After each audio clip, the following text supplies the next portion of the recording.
Så fet den tishan är, va? Ja, det är Timpan här. Jag hoppas att mikrofonen funkar idag. Tim sa att det var lite tjafs på linjen igår med den micken. Det var bara datamicken, sa han. Men inga problem, inga problem. Ni hör Timpan ändå här hur bra som helst. Gör ni inte det? Sitter inte den lite på sniskan, tycker ni? Ja, det kan jag skita i. Hur som helst, kolla in här bara, va? Titta där. Folk överallt, folk överallt. Och detta är liksom i demokratiska stater och städer. Jag ska säga en sak här till alla. Det är därför jag har snott Tims studio här nu, va? Så att Timpan kan få lite fritt fram med den enda vettiga dialekten i hela detta avlånga land. Den här videon är främst, inte till er mina kära prenumeranter och tittare, den är främst till folk som har blivit lurade i Sverige. Som inte förstår hur lurade de är av media. Både gällande våra egna politiker, men i det här fallet Mr. Trump. Det är skrämmande att höra vänner och vissa i familjen och andra, och se även i USA då på vissa vänstergörkanaler, vad de har att komma med när de frågar varför gillar du inte Trump? Varför gillar du Kamala Harris? Varför skulle du hellre vilja ha Kamala Harris än Trump? Och så finns det ingen substans, ingen fakta, ingen riktig kunskap, ingen känsla för vem Trump är, ingen kunskap om vad han har gjort för barn, blinda och döva och vad han är för person, bortsett från skådespelaren Donald J. Trump när han är politiker. Den normala svensken tror inte på, vet inte om, verkar det som, att vi är lurade av samtliga våra riksdagspartier. De är lögnare allihopa. De är korrupta allihopa. De är delaktiga i att ha förstört hela vårt land.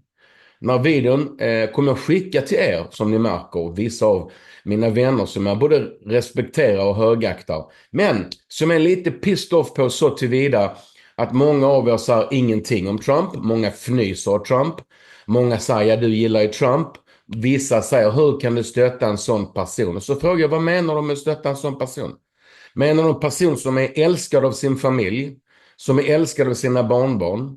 Som jag fick reda på, som ni kommer att se här sen, för jag lägger in en massa videos efter som jag absolut vill att ni ska se. Jag ska berätta snart vad det är för någonting.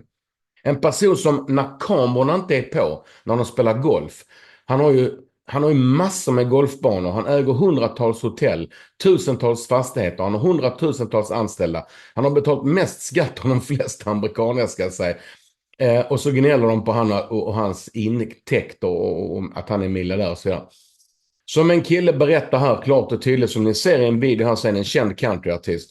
När Trump spelar golf med vänner och andra så går han fram till folk som sköter greenerna och fairwayn. Sådana som ni vet, kattar gräsmattan och gödslar och fixar och har hand om buskar och häckar. Allting som det innefattar att sköta en golfbana. Så vinkar de så flyttar de sig så att Trump och grabbarna kan slå in bollen, en liten pitch, en liten chip och sen göra en liten birdie putt.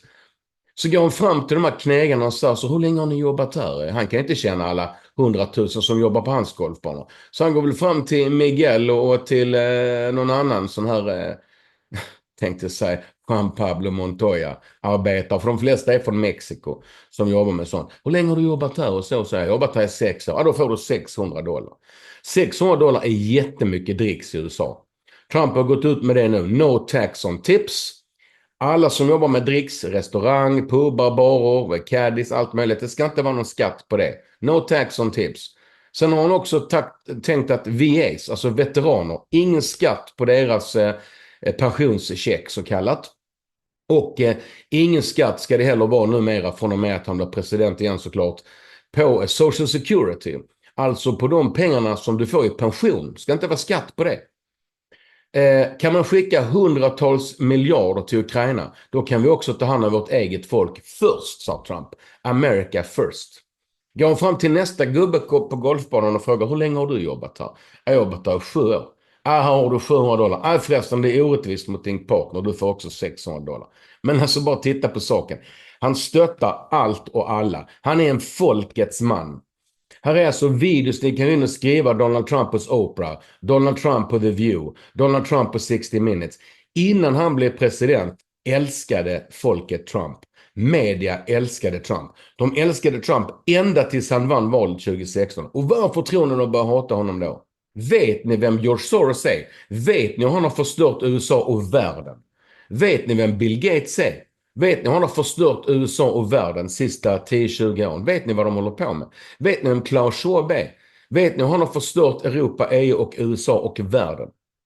Vet ni hur lurade ni är av svensk statsmedia? Vet ni hur lurade ni är av våra riksdagspartier? De har förstört vårt land och vi sitter och tittar på. Så sitter det svenskar som gnäller på en och annan sak och så, jag gillar inte Trump. Varför då? Ja, men han har ju tweetat så nasty. Han sa ju att han kunde grab them by the bzz och så vidare. Men har ni ingen substans i någonting? Kan inte säga någonting Trump har gjort som är dåligt för landet, som är dåligt för folket? Något han har gjort enskilt illa mot en person? Alla de här brotten som han är anklagade för är de brotten som demokraterna begår själv. De är falska, de är kriminella, de borde sitta i fängelse hela högen. Tro inte på mig. Lyssna inte på mig nu. Utan kolla på de videorna som kommer från Turning Point Action. Jag tar inte med hela talet med Robert F. Kennedy, före detta demokrat som nu är republikan och jobbar med Trump. Han är kanske fortfarande independent, men han ska rösta på Trump, han uppmanar folk att rösta på Trump och han förklarar varför. Här kommer ett fantastiskt tal av Tucker Carlson där han bevisar utom allt rimligt tvivel att det demokratiska partiet i USA är korrupt, de är kriminella, de har förstört landet och de har falskeligen anklagat Trump för alla de här sakerna som han är oskyldig till, kränkt hans personlighet. Trump hade inte behövt göra detta, säger han. Han har miljarder, han har golfbanor, han har världens snyggaste fru, han har underbara barn och barnbarn. Han har bara kunnat slappna av. Han behöver inte förstöra hela sitt eget liv. Det är detta ni ska ställa er frågan. Varför väljer han att kämpa för folket när det inte gynnar honom? Han får ju ingenting för det. Han har fått skit av 90% av medien i 9 år. Han har fått skit av myndigheterna i 9 år. FBI och CIA försöker sätta honom i fängelse med hjälp av DOJ, med hjälp av galingarna Crazy Nancy, Chuck Schumer och hela packet. Som är livrädda för Trump. Varför är de livrädda för Trump? Jo, för han ska avslöja deras korruption. Han ska avslöja vem som är på Epstein-listan. Han ska avslöja vem som är på Harvey Weinstein-listan, som också fakt. Han ska avslöja vem som finns på P. Diddy-listan. Och han ska avslöja korruptionen. Vad de har gjort med pengarna. Varför de har skickat alla dessa pengar helt i onödan till Ukraina som inte kan vinna något krig mot Ryssland. Helt meningslöst. Bara dödat 100,000-tals ukrainska ungdomar helt i onödan. Och även ryska för den delen. Varför de inte försöker söka fredsförhandlingar mellan Israel och Palestina och arabvärlden.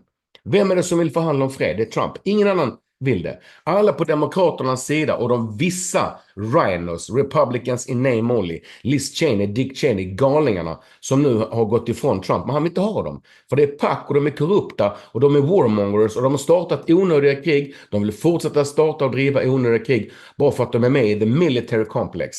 Big Pharma, som har gjort hela USA, alltså fetknoppar till 70% och sjuka allihopa i diabetes och andra sjukdomar.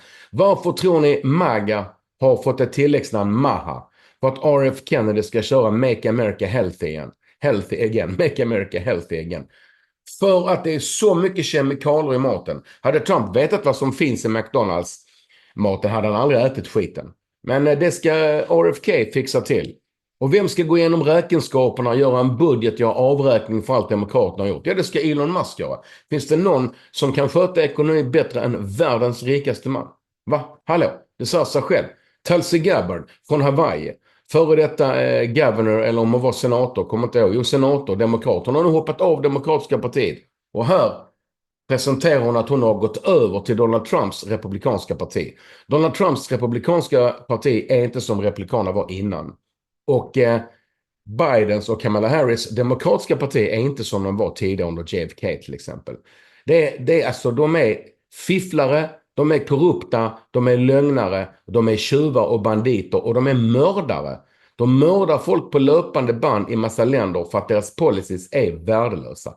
Hur kan man öppna en gräns till Mexiko och bara släppa in över 20 miljoner olagliga invandrare när Trump sa hela tiden vi ska välkomna folket? Men de ska komma hit lagligen. Som moi får göra. Varje gång jag går in genom immigration i USA. Varför ska det komma in knarkare?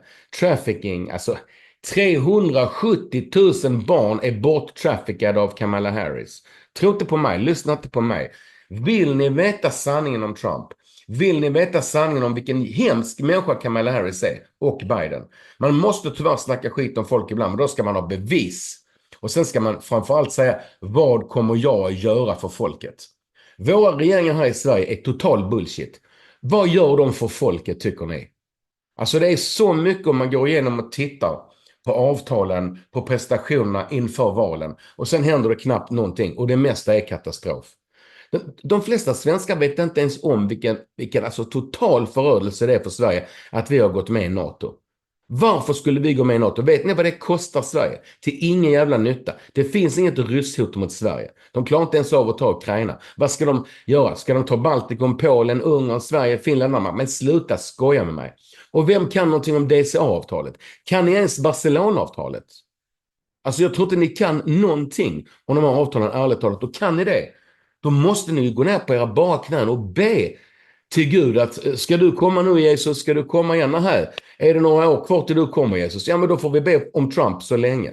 För begriper man inte att Trumps policy räddar Skandinavien, Sverige, Europa från en jävla massa krig och problem och potentiellt världskrig. Problem i Iran, Hezbollah, Hamas, allt det där. Begriper man inte det, då får man fan inte med läsa på. Man kan inte sitta som läppstifts-Marcus på TV4 och massa andra muppar och snacka skit om Trump utan att veta någonting. Varför tror ni att miljontals amerikaner, titta bara där. Detta är på en gata. 100,000-tals människor samlas 2-3 dagar innan Trump-rallyna. Han säljer ut Madison Square Garden på 3 timmar. Han sålde ut Georgia nu 27 000 på 2 timmar. Det som ni får se på Turning Point. Varför tror ni att mainstream media, CNN, MSNBC, NBC, alla de kanalerna, varför tror ni att de är på plats på alla Trumps rallyn, men att de aldrig vänder på kamerorna för att visa att det är fullsatt 100,000-tals människor på utarenorna? När det är utsålt 25-30 000 inomhus så står det 50-60 000 utomhus och kollar på Trumps tal på skärmar. Han står 2-3 gånger om dagen.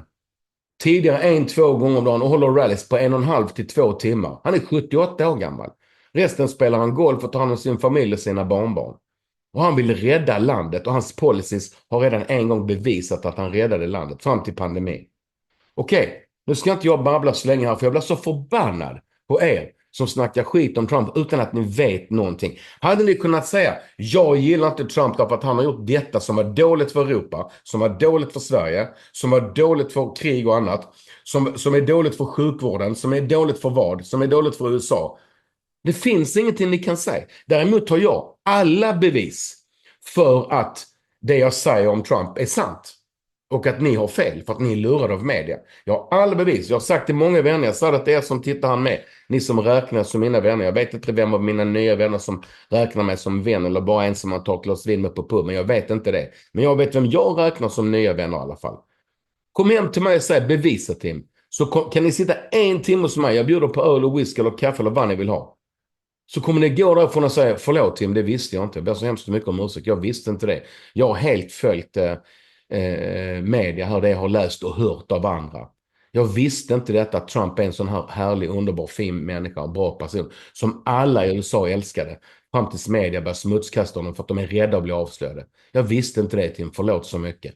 Det är vad jag vill höra av er. Men ni kommer inte att våga komma hem till mig. Ni vill inte ha bevisen, de allra flesta. 99% vågar inte se bevis för att sen behöva säga bla bla bla. Då sa de hellre, jag är inte så intresserad av USA-valet. Men hur fan kan man inte vara intresserad av USA-valet när det påverkar Sverige mer än de svenska valen? Det är det jag inte fattar. Det är det ni måste fatta. Om Trump vinner eller om Kamala Harris på något sätt skulle vinna, vilket jag tror är fullständigt omöjligt. Men om hon nu skulle vinna och jag kallar det valfusk och någon annan kallar det valfusk. Det är mindre viktigt. Det är viktigt att ni begriper att vårt land kommer att gå fullständigt åt katastrofen. Ekonomiskt, krig, våld, mer migration, mer malsi, mer allt kommer att bli värre om hon vinner. Och allt kommer att bli bättre. Det är viktigare att Trump vinner vem vi har som statsminister i Sverige. Och vet man inte det, förstår man inte det, då ska man inte diskutera politik överhuvudtaget. Sen har jag aldrig fattat med människor som säger ut och säger, jag vill inte prata om religion, jag vill inte prata om politik. Då blir man bara ovän. Och varför det? Jag blir inte ovän med dem. Du får tycka precis som du vill. Men om vi sitter och diskuterar så vill jag ha lite substans. Jag tycker så därför att, ja men är det viktigaste vad Trump har tweetat tycker du? Är det viktigaste vilken frisyr han har? Är det viktigaste att om han har snackat lite snusket om någon tjej på 80-talet? Eller är det viktigaste att matpriserna går ner, bensinpriserna går ner, sjukvården blir billig, mediciner blir billiga? Han fredsförhandlar mellan Israel och Palestina. Han vill fredsförhandla med Ukraina och Ryssland så det blir fred på jorden. Vilket av det är viktigast? Alltså det är skitenkelt här egentligen. Nu hoppas jag att ni kan tillräckligt bra engelska för att kunna se detta. Och jag ber från mitt hjärta, se detta noga nu. Lyssna på vad Tucker Carlson säger. Lyssna på vad Charlie Kirk säger. Lyssna på vad Jason, som heter countrysångaren, säger. Och sen lyssna på Donald Trumps tal och hör vad han säger. Reta inte upp när han skojar och snackar skit om Kamala Harris. För det ingår i det amerikanska politiska spelet. Titta istället vad han säger, vad han har gjort som president och vad han ska göra som president. Det är det som är det viktiga. Ingenting annat är viktigt. Peace, love and understanding. Peace, love and understanding. Fred, kärlek och förståelse till er alla där ute. Okej, nu kör vi. Titta noga, lyssna noga. Detta kommer förändra era liv. Så viktigt är det. Ciao. I can't believe I'm here. Oh yeah. I have never in my life spoken at a political rally. I've covered a million of them for over 30 years, and I've never spoken at one, never thought I would. And I'm so thrilled. I'm honored to be here. I really am. And I am. It's totally without shame and entirely with gratitude I'm standing here. And I can't believe I just spoke after Bobby Kennedy. It's so cool. So here we are at an enormous Donald Trump rally less than 2 weeks before the presidential election. I'm following Bobby Kennedy Jr., and somewhere in a half-empty Union Hall in a cold state is Dick Cheney's creepy little daughter campaigning with Kamala Harris. And I have to say, that is a thrilling trade as far as I'm concerned. I never thought I would live to see the day when Bobby Kennedy would be one of the most beloved figures in a room full of Republicans, and Mr. Burns from The Simpsons and his criminal daughter would be Democrats. It's just absolutely wonderful. So here's my perspective. I think Donald Trump's gonna win, which is amazing. And that's why I'm here. I'm not here because he's gonna win. I'm here because I'm so thrilled by what I've watched over the past 9 years. This is the end of a redemption arc. I've really never seen anybody treated like Donald Trump was treated, ever. Anybody, ever. Attack him. I watched this all up close. Defame him. Indict him. Arrest him. Let him get shot in the face. And he's gonna win anyway.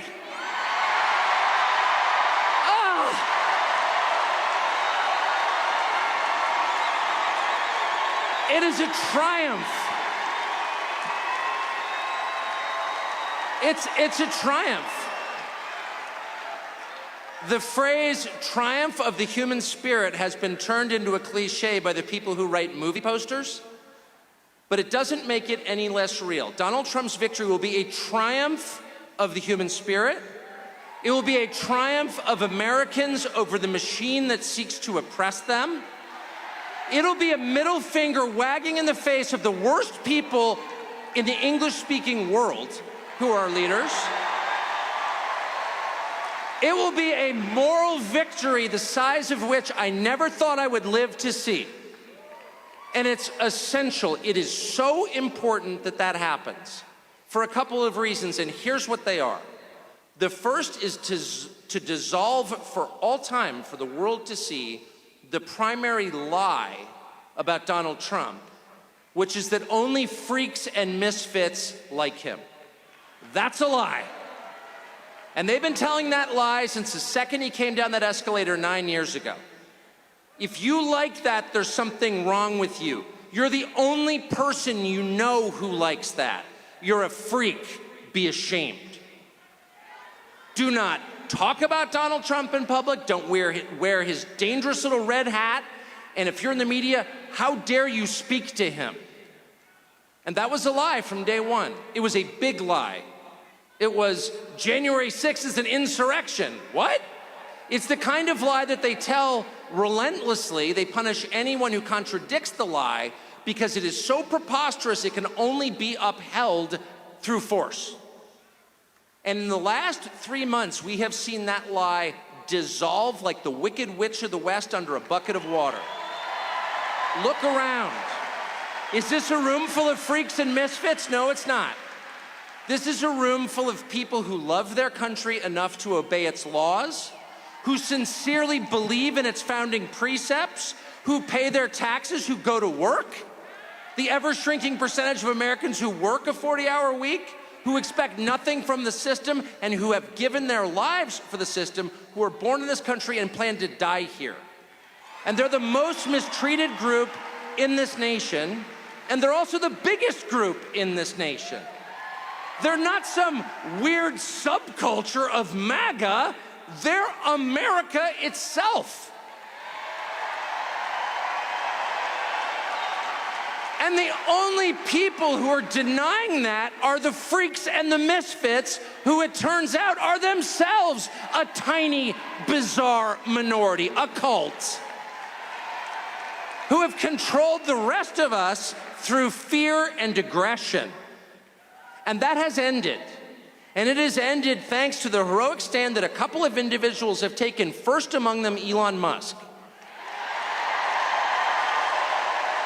Elon Musk, who single-handedly saved the First Amendment to the Constitution, which, let me remind you, is not just a feature of America, it's the basis of America. It's the First Amendment for a reason. It's what separates the free from the enslaved. Slaves are not allowed to say what they think. Free men have God-given right to do so and will. And this is the only country on earth in which that is guaranteed. And without Elon Musk, it wouldn't be, because he stands alone as the owner of a media platform that is still open. There's only one, and it's X. It's foreign-born Elon Musk.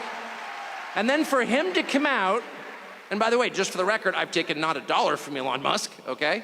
It's not a paid advertisement, it's just an observation. And this is heartfelt gratitude. And when you see the richest man on planet Earth stand up there in a t-shirt and start jumping around on stage, he's also one of the biggest federal contractors. People say, oh, he's got FU money. No, it's just the opposite. There is no such thing as FU money. The more money you have, the more vested you are. There's only FU poverty, actually, is the truth. And Elon Musk has more to lose than any living American by taking the position that he did, and he did it anyway. And so what's the message? If the person who's created the most, not just piles of cash, he's not Larry Fink, he's not worshiping money like our finance class, he's building things. And if that guy is for Donald Trump, and not only not ashamed of it, he's jumping around in a t-shirt, I can see his belly button, he's so excited, then maybe I'm not alone. Maybe I'm not the freak. Maybe what you're really watching is the tyranny of MSNBC, a channel with virtually no viewers, a channel on which almost every single person has a personal life so grotesquely weird, if you knew the details, you'd call for their arrest. That's just true. And those people, the unhappiest people in this nation, are defining the terms of the conversation? I don't think so. How'd they get away with that? The same way they got away with calling January 6th an insurrection for 3 years, by repeating it and by attacking anyone who disagreed. But it's an illusion. It's the Wizard of Oz. And once you pull back the curtain, the only thing back there is Joe Scarborough, you're like, wait a second. Why am I taking orders from this guy? He's a freak. I'm a normal person. And that realization has settled on this country, on the whole country, and you feel it. People are not afraid anymore, at all. I've got a bunch of kids, I text them, I'm gonna go speak at a Trump rally. My kids, you go.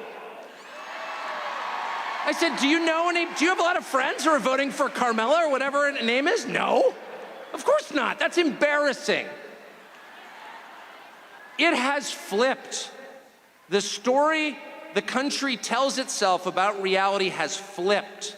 None of the normal people are supporting the Democratic machine. Tim Walz is supporting the Democratic machine. A man you would never allow to babysit your own children. That's the archetype. It's the party of weirdos, of envy, of hate, of resentment, of bitterness, of weakness, of a total lack of creativity. It's a party of conformity. It's a party of the machine, where it doesn't matter who the candidate is because individuals are immaterial. All that matters is the collective. That's the Soviet model. And opposing them is the rest of the country, slowly waking up to the fact that these people have no moral authority whatsoever. They have no legitimacy in a democracy where the government must rule by the consent of the governed. They have no consent. And the way that they've treated this country over the past 4 years is the most shocking thing I've ever seen in 55 years.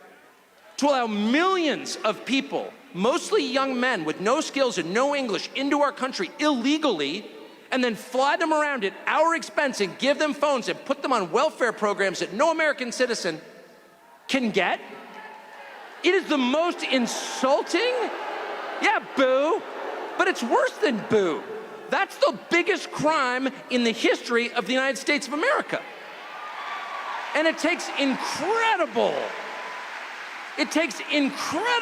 stones, incredible gall for the people who did that to stand up there on a stage and give you a lecture about how you're immoral. It's too much. And so that's the second important thing about this election, okay? The first is every person in this room needs to understand you are not in a despised minority. You are in an incredibly gentle and tolerant majority who put up with this crap for way too long. As they insulted not only you, but the memory of your ancestors who died for this country.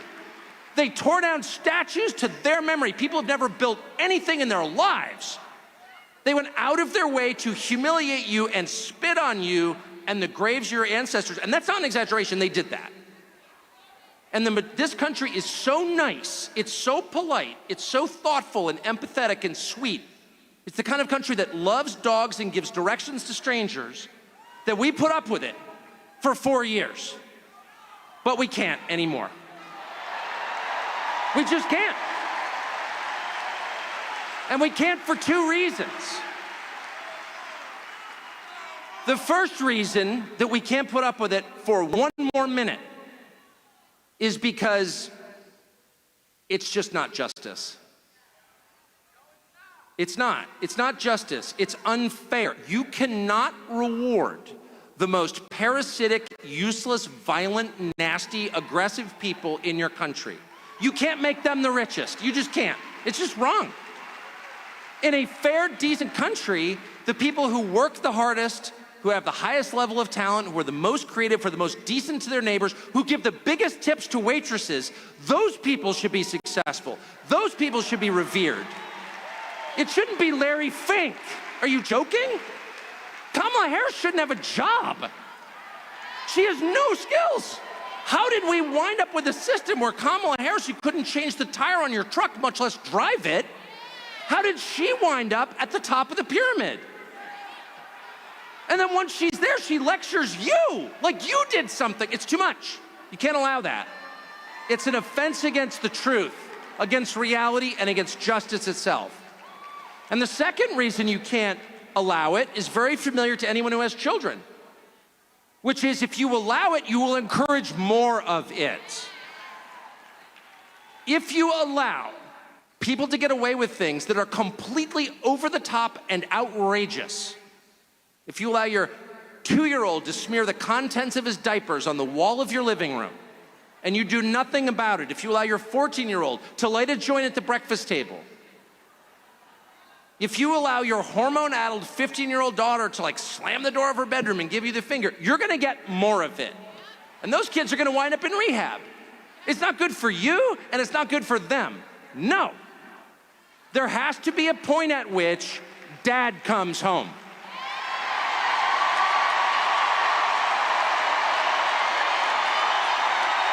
Yeah, that's right. Dad comes home. And he's pissed. Dad is pissed. He's not vengeful. He loves his children. Disobedient as they may be, he loves them. Because they're his children, they live in his house. But he's very disappointed in their behavior. And he's gonna have to let them know. He's gonna have to get to your room right now and think about what you did. And when Dad gets home, you know what he says? You've been a bad girl. You've been a bad little girl and you're getting a vigorous spanking right now. And no, it's not gonna hurt me more than it hurts you. No, it's not. I'm not gonna lie. This is gonna hurt you a lot more than it hurts me. And you earned this. You're getting a vigorous spanking because you've been a bad girl. And it has to be this way. It has to be this way because it's true. And you're only gonna get better when you take responsibility for what you did. That's not said in the spirit of hate. It's not said in the spirit of vengeance or bigotry. Far from it. It's said in the spirit of justice, which is the purest and best thing there is. And without it, things fall apart. The Democratic Party machine, and notice I'm not beating up on Kamala Harris, who's just a hapless victim who happened to be there in the right color, so they grabbed her. Tim Walz, they needed some, whatever Tim Walz is. They needed a weak man, because it is the party of weak men and unhappy women. One of which leads to the other, by the way. Where you find weak men, you will inevitably find unhappy women. Sorry. And they make them on purpose. They weaken the men to drive the women insane, to have the most consistent voting bloc ever in the history of politics. Unhappy women, made unhappy by weak men. But it could be anybody. It could be anybody. Kamala Harris is just a stand-in. She's a cardboard cutout. She has a soul, God created her, I'm not attacking her humanity. But there's nothing there, it doesn't matter. If it wasn't Kamala Harris, it would be, I don't know, Pete Buttigieg or whatever, who are these people? It doesn't matter. They're the cutouts. They work for the machine. They're totally dispensable, they're replaceable. And they need to have limits set for them. And so on election day, and I sincerely believe Donald Trump's gonna win. And if I thought he was gonna lose, I'd be here anyway, by the way. I would. In fact, I would have been here earlier if I thought he was gonna lose, just to make the point. I mean it. I don't like people who jump on the winning train, okay? I think Donald Trump's gonna win.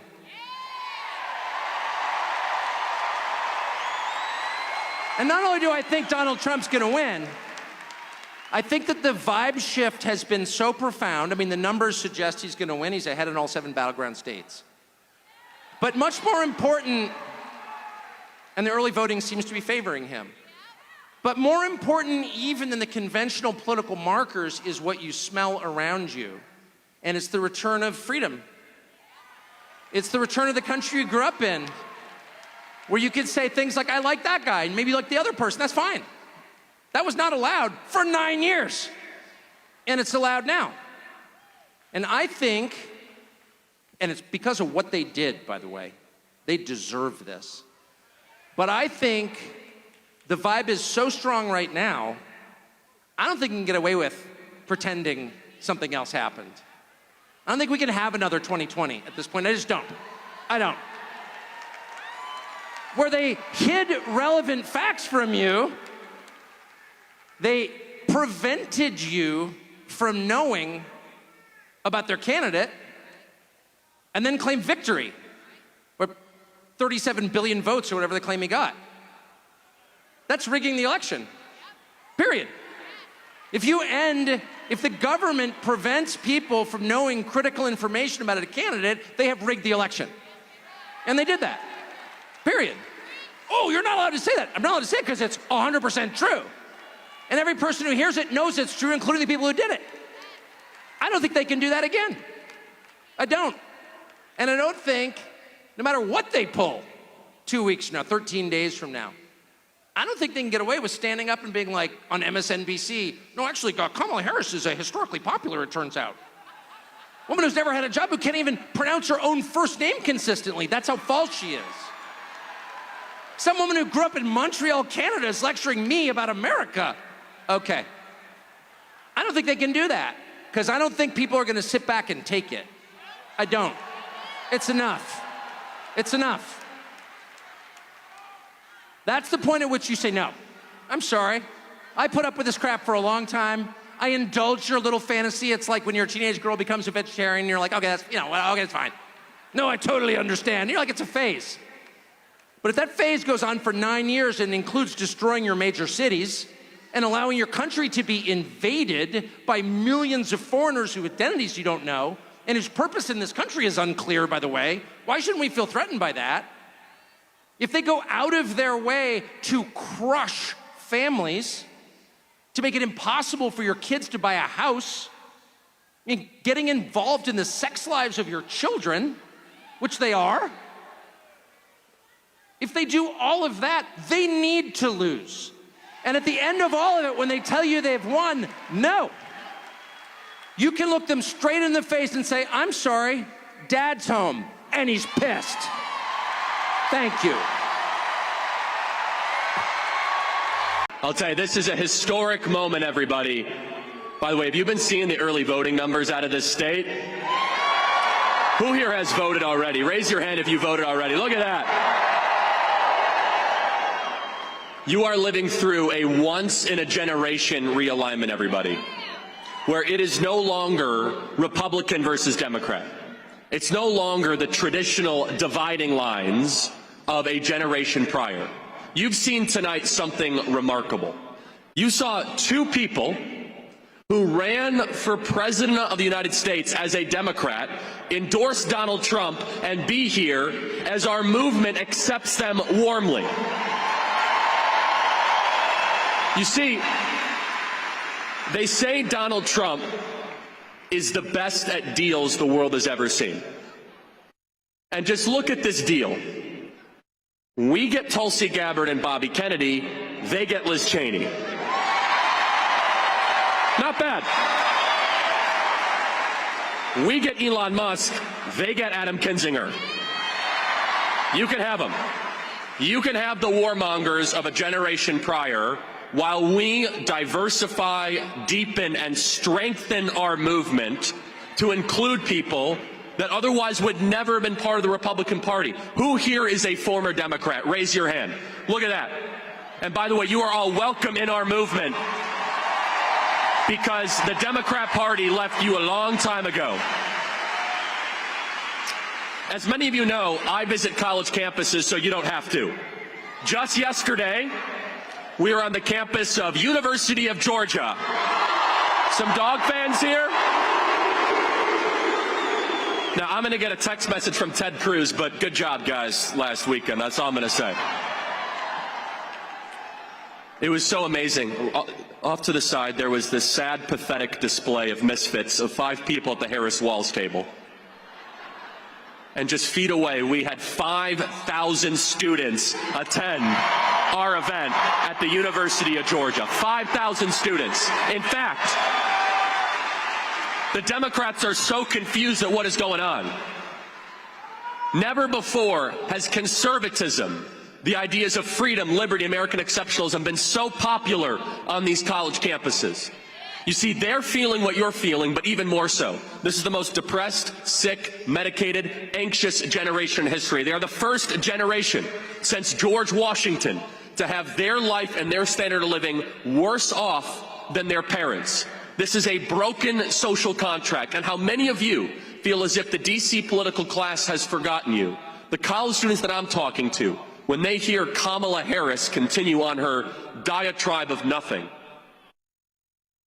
they recognize and realize that the DC political elite has failed them for one exception. That there were new wars under Bush and new wars under Obama and new wars under Biden, but for 4 years there were no new wars. And that for the last 4 years people have been getting poor. In Atlanta, in order to buy a home when Donald Trump was president, you need to make $75,000 a year. Now it requires $135,000 a year and interest rates are near 10%. And understand, this is intentional. They're trying to create a nation of renters because when you rent, they can control you. When you own property, you're a free citizen and they can't tell you what to do. In order to create more conservatives and more people who love the country, you need to have the 3 M's. Young people need to get married, they need to mate, and get a mortgage. The 3 M's are 3 things the Democrat Party is against. They do not celebrate marriage. They certainly do not celebrate having children. They had an abortion truck at their national convention, and they're making it harder than ever to buy a home. Donald Trump is running on a once-in-a-generation campaign to revitalize the American dream for a generation that has been mortgaged by the D.C. political class over the last 50 years. And where we are right now in Georgia will determine the future of America. You see, we are doing exceedingly well with early voting right now. And this is a very important distinction. Election day is the last day of voting. We have 12 days of voting left in this state. We have days of voting still to remain. So for those of you that have already voted, you need to go find a low propensity voter, someone that is a little shaky about voting, and get them out to the polls. You have 12 days to outwork the Democrats, and that is my main message to you here. Do you really think, after they tried to put Donald Trump in prison for 700 years, they tried to assassinate him a couple times, impeach him a couple times, that they're going to roll over in the next 12 days? You think they're going to hand us the keys to the White House? What Tucker said is correct. The early voting numbers are good. The voter registration numbers are good. We draw crowds 10 times, 100 times bigger than them. But you're trying to tell me that John Brennan and James Comey and Clapper and Susan Rice and Barack Obama are just going to say, you know what, we're 12 days out. Go have the White House, MAGA. No, no, no, no. Instead, you must be on guard. In fact, you must be vigilant that these people are going to try something in a panic and despair, the likes of which we've never seen, because they know that their time is running out. They know the American people are ascendant and that their time will soon come on November 5th. So what does that mean?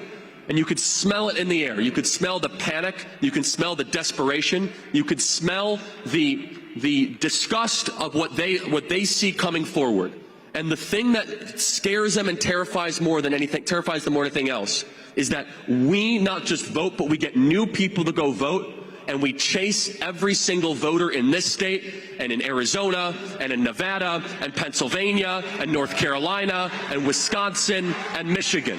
You see, you're going to be able to tell your kids and your grandkids about this moment. You're going to be able to tell them about the moment that you were in Georgia, and the entire country was put in jeopardy. You are going to be able to tell them about when the Constitution was put in suspense. And that is why this election feels bigger than any other election that we lived through.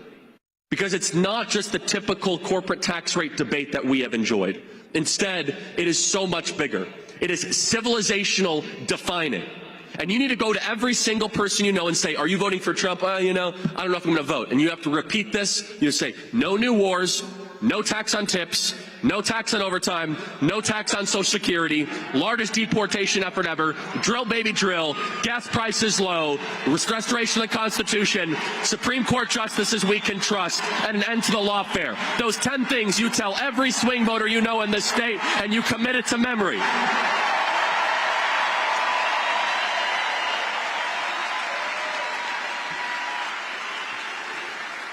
And it's going to require a citizen force, because these next 12 days will define the future of our republic. And that is why you are here. That is why you waited hours and hours and hours to get into here. And that is exactly what we're doing at Turning Point Action, to register new voters in states that are still registering voters, like Michigan, and same-day registration. And as I travel the country, and I'm doing this on college campuses, I can feel a surge, the likes of which was even greater than 2020, the likes of which that was even greater than 2016. It is a citizen-led movement, and let's just remember what we have been through, everybody. The forces of darkness have tried everything they possibly can. And what does success look like? It looks like no matter what you throw at this movement, No matter how much you tar and feather us, smear, slander, call us names, cancel us, you call us a racist, or you try to put our candidate in jail, that we understand that this is a different type of divide. This is the citizens of a country who we own the country, not them. We own the country, not them. We're in charge, not you. You work for us. And we are going to send a message. And Donald Trump is a metaphorical, you hear that, media? A metaphorical Tomahawk missile against the DC ruling regime to send them a reminder, we're in charge, you're not, we're the boss, you're not. You see, the media, they're starting to really get upset and say, why is it that people are still voting Trump after all these things? It's because of all of these things that we're still voting for Trump. Because I look at a man who refuses to give up.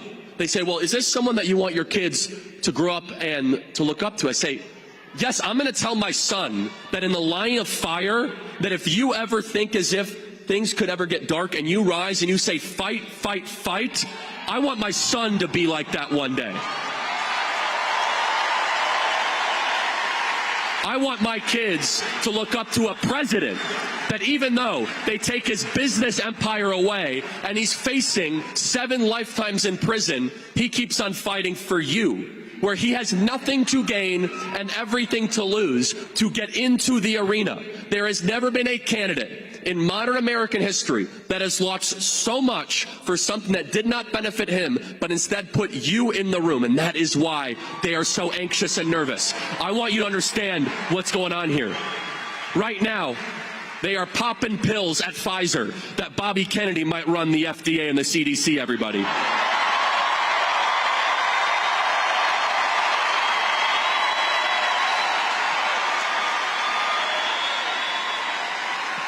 Right now, the warmongers in D.C. are shaking. They're trembling like a leaf that Tulsi Gabbard might go in and expose the fraud of us sending $200 billion to Ukraine while our border remains wide open.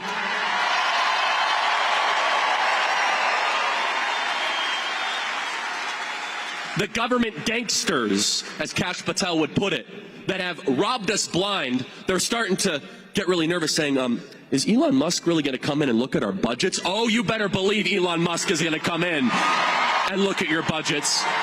The Department of Government Efficiency czar. And what a combo team, everybody. It is from people that have gained so much in the system and a bottom up, and the only people supporting Kamala Harris are the ones that are happy robbing more from you and covering up for their crimes. Let me say that again. The only people supporting Kamala Harris are comfortable robbing more from you and covering up for your crimes.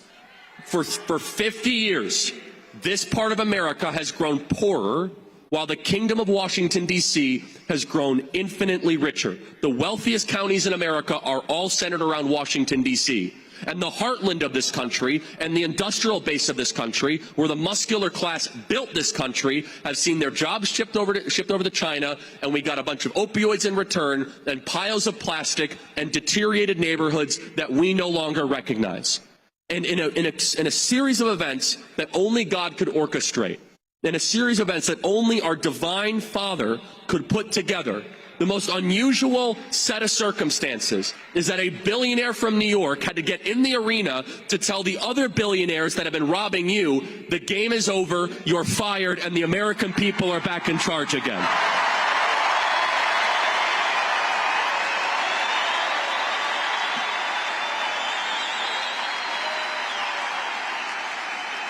I will close with this. We are here in a state that is a very Christian state, a state that loves God and loves Jesus. If there was my biggest concern of this election, it is the faithful, it is the pastors that are not engaging right now in this election.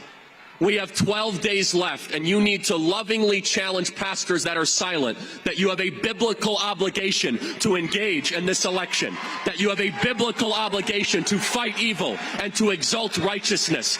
For no other reason than 320,000 missing kids on our southern border right now, which is modern-day slavery, and Donald Trump will put an end to it. Donald Trump is the most pro-life president in American history, as he was responsible for the reversal of Roe versus Wade, moved the embassy to to Jerusalem. And more than anything else, everybody, is on the other side. The Democrat Party supports everything that God hates. The Democrat Party is espousing the death of the unborn, the mutilation of our teenage kids, open borders, the destruction of our sovereignty, the elimination of our currency status. I believe there is a spiritual battle happening around all of us, but don't expect a spiritual victory if our own pastors do not engage. Right now, this state is a Christian state. I want to see that to continue. But we need the faithful. We need those of you that have influence over your congregation to put pressure on your pastors. And those, if you're a pastor watching this right now, I hope this touches you. I hope you, and I'm looking right in the camera right now, I hope you give a Sunday sermon and you talk about how the Democrat Party believes everything that God hates. I hope you tell your congregation how to biblically vote. I hope you challenge them and tell them to get in the arena. Because everybody, we have 12 days of voting left. This state will determine the future of America. Go vote now. Fight evil. Get in the arena. And if we do that, on November 5th, we'll be looking at that beautiful CNN clip. Donald Trump elected the 47th president of the United States. God bless you guys. Thank you.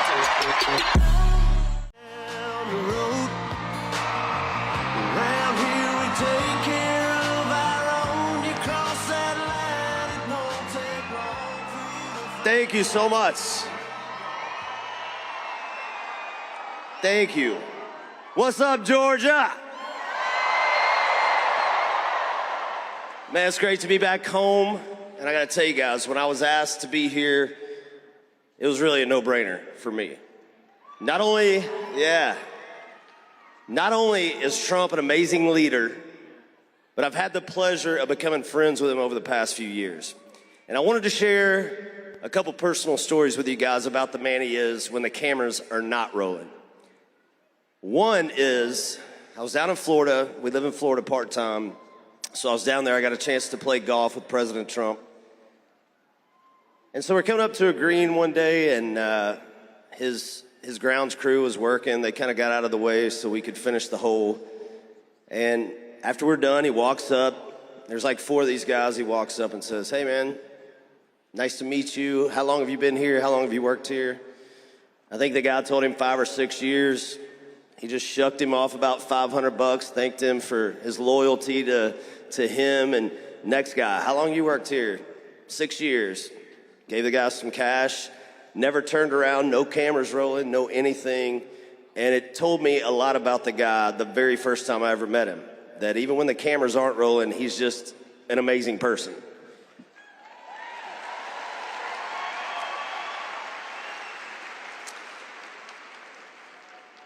Number 2, the second story, and this was just a few weeks ago.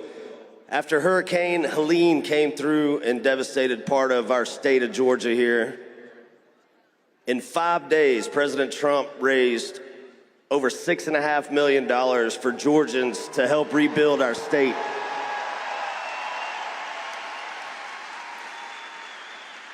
When nobody else was doing anything, President Trump stepped up, even when he wasn't in office, stepped up to help our state, the state of Georgia. And to me, once again, it showed me what kind of person President Trump was at the heart of it all. So that is my friend. That's why I'm friends with President Trump. That's why I'm going to already casted my vote Monday for President Trump, as a matter of fact. Now, that being said, I've seen firsthand how the media can twist the truth. They've done it to me simply for putting out a song called "Try That in a Small Town," if you guys remember that. Yeah, the song simply called out people for trashing our cities, harming people, disrespecting law enforcement, and costing our taxpayers millions of dollars for their unruly behavior. But no one is on the receiving end of lies and fake news more than President Trump. That's a fact. He endures more than the average person can fathom, and the fact that he doesn't need to be here, but chooses to be here, says everything I need to know.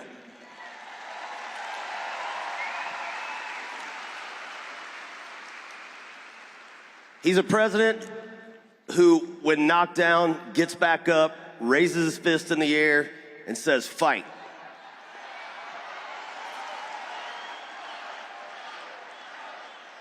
And to me, that's a warrior.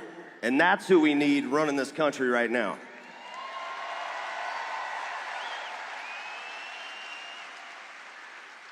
Georgia is so important to this election. It is a swing state, and every vote is necessary. So do not sit this one out. Get out and vote. Vote early if you can. We need a future where our freedoms are protected, our economy is strong, our children are safe, our borders are secure. And to me, that leader is none other than the 45th President of the United States, Mr. Donald J. Trump.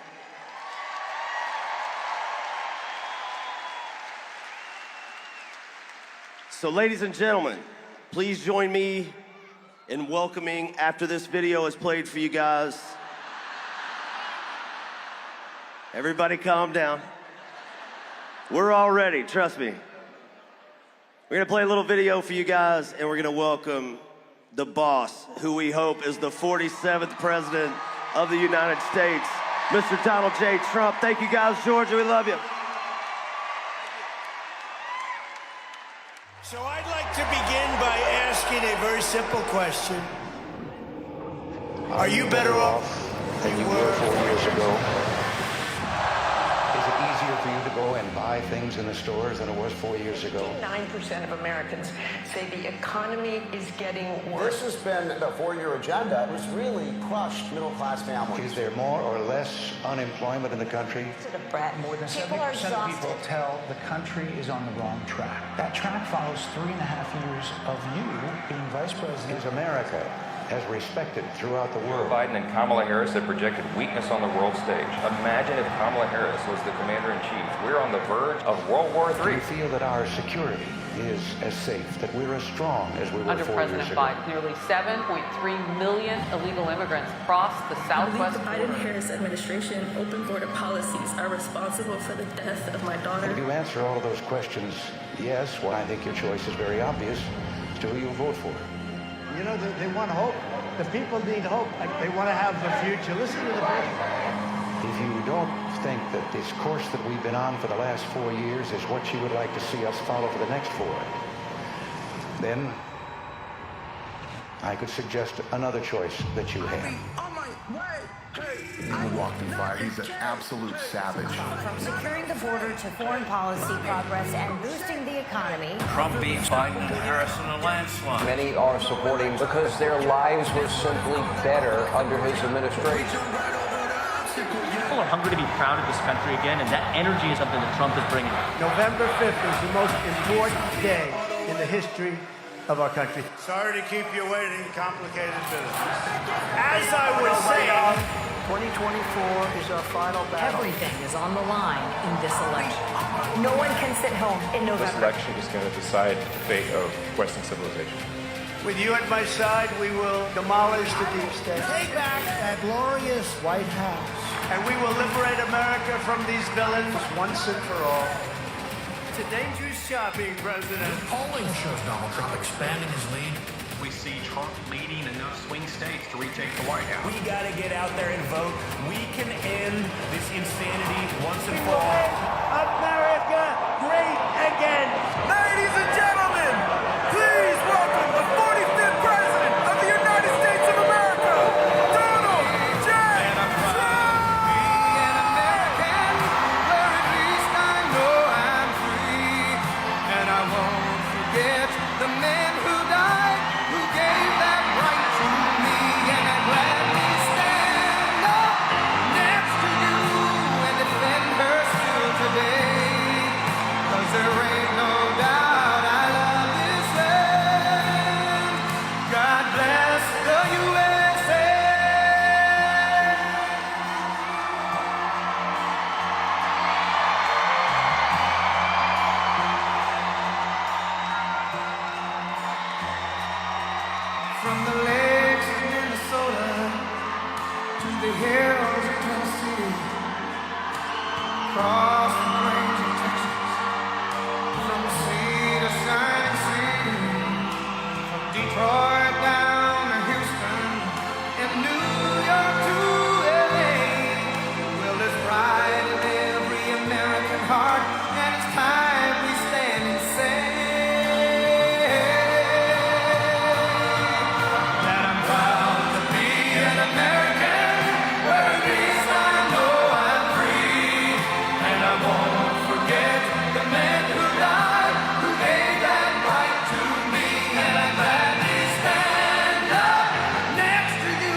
Well, thank you very much, and hello, Duluth. Hello, Duluth. And a very special hello to Georgia.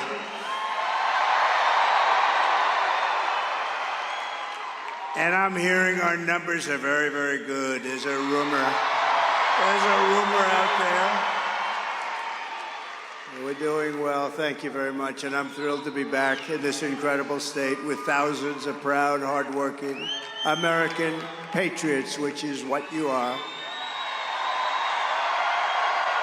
And I'd like to begin by asking a very simple question. Are you better off now than you were 4 years ago?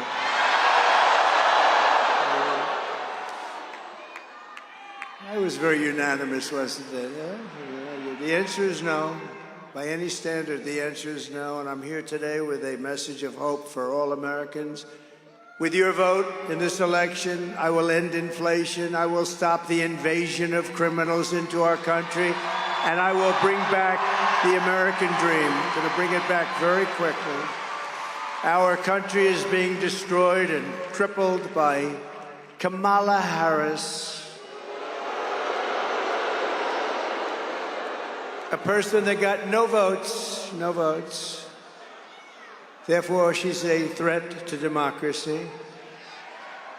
But together, we're going to fix our nation, and we're going to fix our nation fast. With your support on November 5th, America will be bigger, better, bolder, richer, safer, and stronger than ever before.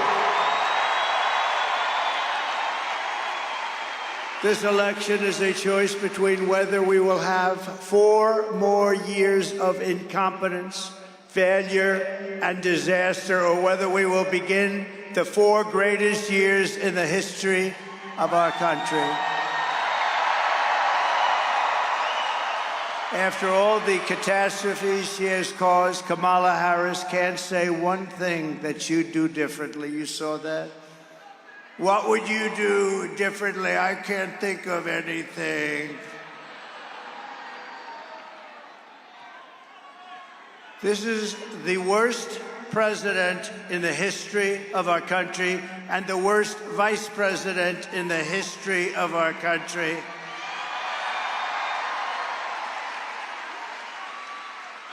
And Wrong Track just came out. 89% wrong track. I want to know, who are the 11%? Who are they? Where are they? I'm asking you to be excited about the future of our country again. This will be America's new golden age.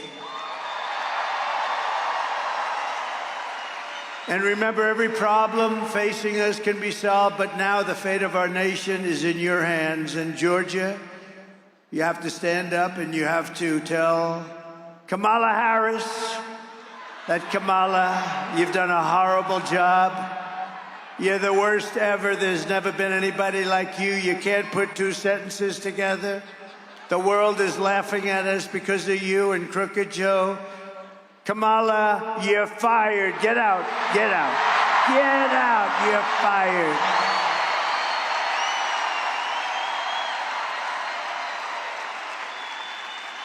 Two days ago, I was in western North Carolina, where I witnessed the terrible devastation of Hurricane Helene. And I was here in Georgia with your governor a few weeks ago. He's doing a good job, by the way. Very good job. Thank you. To every family who has lost a loved one or a home in that terrible storm, our hearts are with you, and we are praying for you. The polls, despite everything, the polls, do you see what's happening here? Here, Alabama, Florida, South Carolina, Tennessee, and Georgia.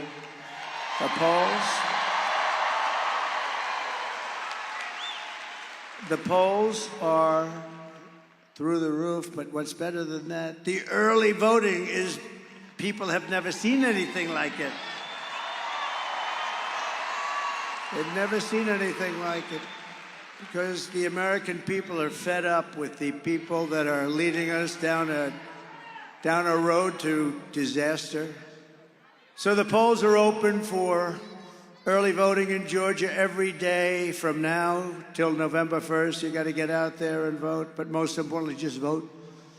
Whichever way you want to do it. I've been one that says, whichever way, just get out and vote.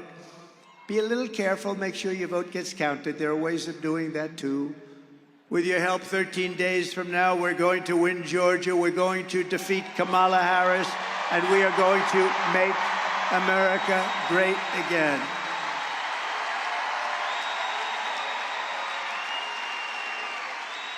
Thank you. What a nice crowd this is. What a nice crowd.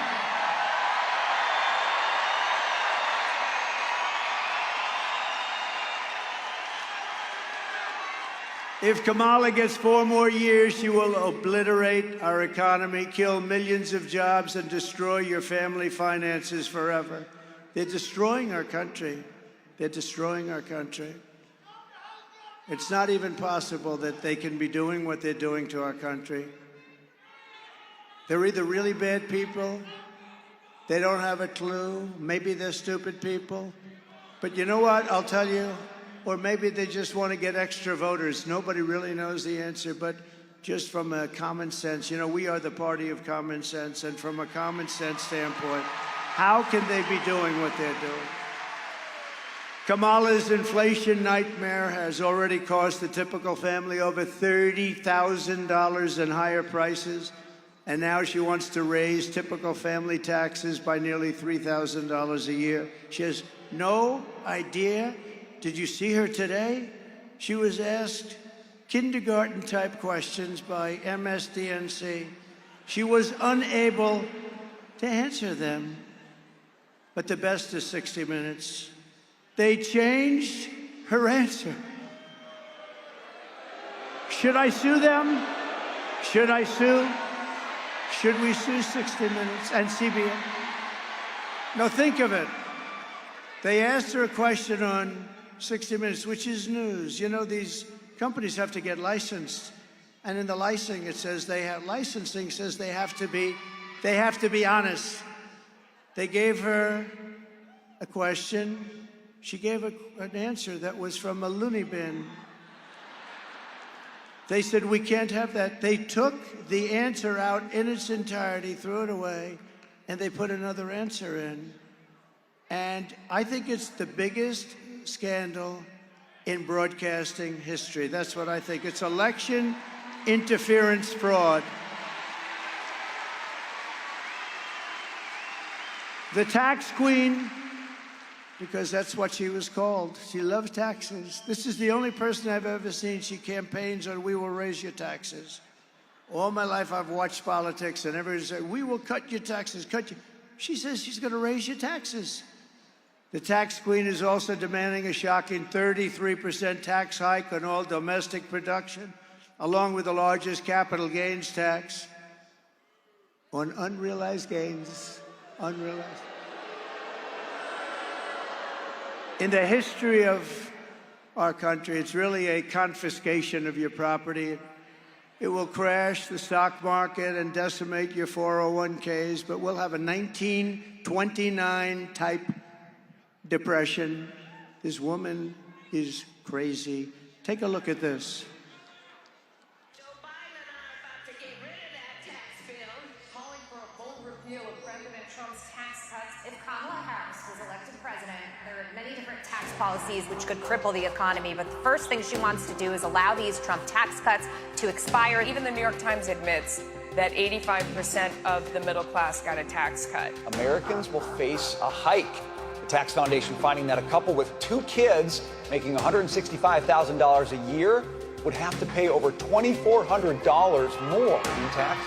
And on day one, I will repeal that tax bill. Joe Biden and I are about to work to get rid of that tax cut. Joe and I are about to get rid of that tax bill. Joe Biden and I are about to get rid of that tax cut. Everything from a 70 to 80% tax rate. I think that's fantastic. We've got to increase the corporate tax rate. Part of that is going to be about repealing that tax bill that they just passed. and also looking at estate taxes are going to have to go up. We will tax capital gains, But we're going to have to raise corporate taxes. Taxing unrealized gains just doesn't seem fair in any sense of the word. When the value of your home goes up, you pay higher taxes even if you don't sell your home. Your value of your home never moves the way the stock moves to say, we're going to tax what you don't have. That's a sore point, and it's a big deal. Is that something you think she firmly believes in? I think it's part of the proposals of the campaign. Under my plan, there will also be a carbon fee. There has to be some connection between the fee and bad behaviors, and there has to be, in that we have to monitor whether it's going to be passed on to consumers. But I'm going to tell you that should never be the reason not to actually put a fee, and in particular, a carbon fee.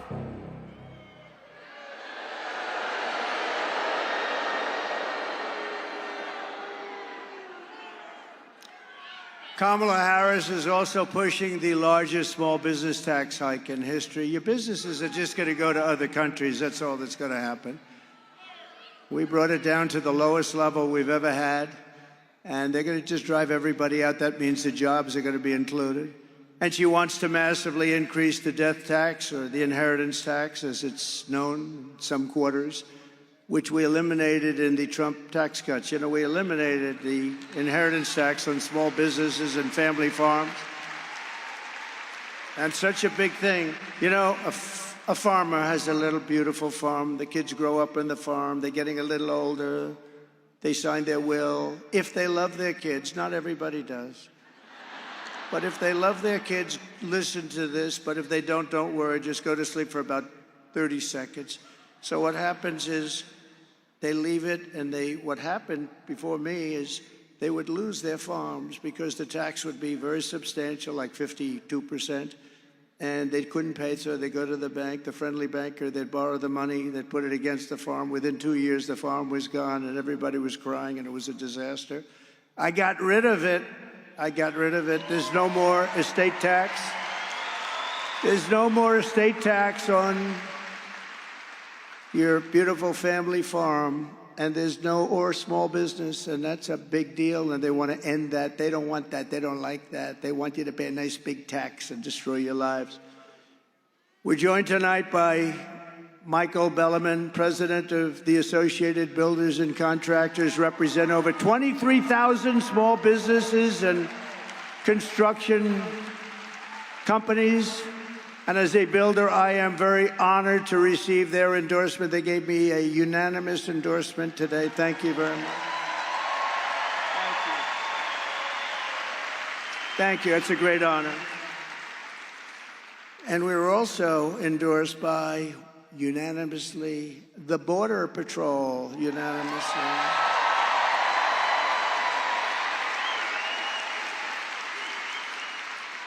And I say modestly, they said he's the greatest president we've ever had and the strongest on the border. They said it's not possible to be stronger. We had it down to the lowest level in history. Oh, by the way, should we drop my favorite chart in the entire world? I love it. Come, drop that chart, please. Drop it. Let's see, we're gonna, oh. There it is. I was looking at me. I started looking at me, and I'm looking, I do not like to wear, I don't like my hair tonight. I started looking at me, but I'd rather look at the chart. The chart, I wouldn't be here if it wasn't for that chart, right? Wouldn't be here. I wouldn't be here, but if you notice the arrow on the bottom, I take it to bed every night and I kiss it. Roll it up and just kiss it. See the arrow on the bottom? That is the day I left office. Look what happened after that. What they've done to our country is unbelievable. And that includes human trafficking, which is mostly in women. Do you know they lost 325,000 children in the last 3.5 years? Think of that. That's your biggest stadium, filled up many, many times. 325,000. They're either dead, they're sex slaves, or they're slaves, but they're missing. Probably most of them never to be seen again. This is under their open border, horrible, horrible policy, and nobody talks about it. The fake news, look at all of them back there. Look at all of them. That's a lot. That's a lot of fake news. The fake news won't talk about it. I've never seen, 325,000 children gone. They're gone. And the fake news doesn't write stories about it. They don't talk about it. And even when I put up, like we're going to see a couple of videos tonight, they never put the camera on the video. A friend of mine calls me, oh, I love watching you on television, but when you put up videos, and they're important videos, and instructive, and they teach you what the hell's going on, the camera can't move their damn little camera like this and like that. They're just like a piece of steel. And we say, move your camera. They won't do it because the executives back in New York and in California say, don't move that camera. The camera operator does want to move it, but wants to keep his job. Can you believe it? They won't move the camera, so you won't see it at home. I'm sorry to tell you. You won't see it. You won't see it. It's horrible. So when you look at that, that was the best we had had, and it was going better. We had it done. The border was the most secure it ever was. And then they came in.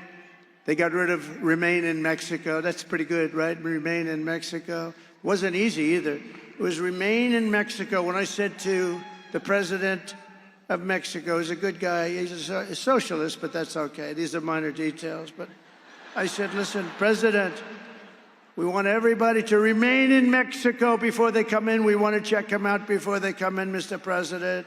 He laughed at me. He said, that's so funny, Donald. Why would we ever do that? I said, you're going to do it 100%? You're going to do it 100%? No, we cannot do that. We're not going to. Why would we do a thing like that? That'd be hundreds of thousands of people. That's right, on your side of the border, not on ours. He said, we will not do that. We will not do that. I said, listen, I don't want to embarrass you, so send me over your representative. And a man came over to the White House 2 days later wearing the most beautiful suit I think I've ever seen. And I wanted to ask him, who is your tailor? But I didn't think that would be an appropriate way to start the negotiation. Most gorgeous looking, this guy was a handsome guy. That suit was like perfect. But I thought I wouldn't do that. And I said, we want a couple of things. But we want you to, number one, provide us thousands of soldiers free of charge because you're letting people pour into our country. They said, we won't do that. I said, yes, you will, 100%. He said, we won't. I said, yes, you will. He said, no way. I said, way. And I said, you're going to do it. And the woman from the State Department, very good woman, but a terrible negotiator. She was 25 years. All she did was Mexico. And I said, we want this, and we want that. We want all these different things, 10 different things. The medical stay. We wanted everything. And she said, sir, I've been after that for 25 years. I said, well, maybe you and I are different. I will guarantee you I will have it by the end of this meeting. So I told him, you're going to give us all of these different things, and you're going to keep the people there, and we're going to let the people in if we want to, because we want to have people come in, but we want them to come in legally, right? And he said, sir, we won't do that. We will not do that, and we're not going to do Remain in Mexico. I said, here's the story. It's Friday.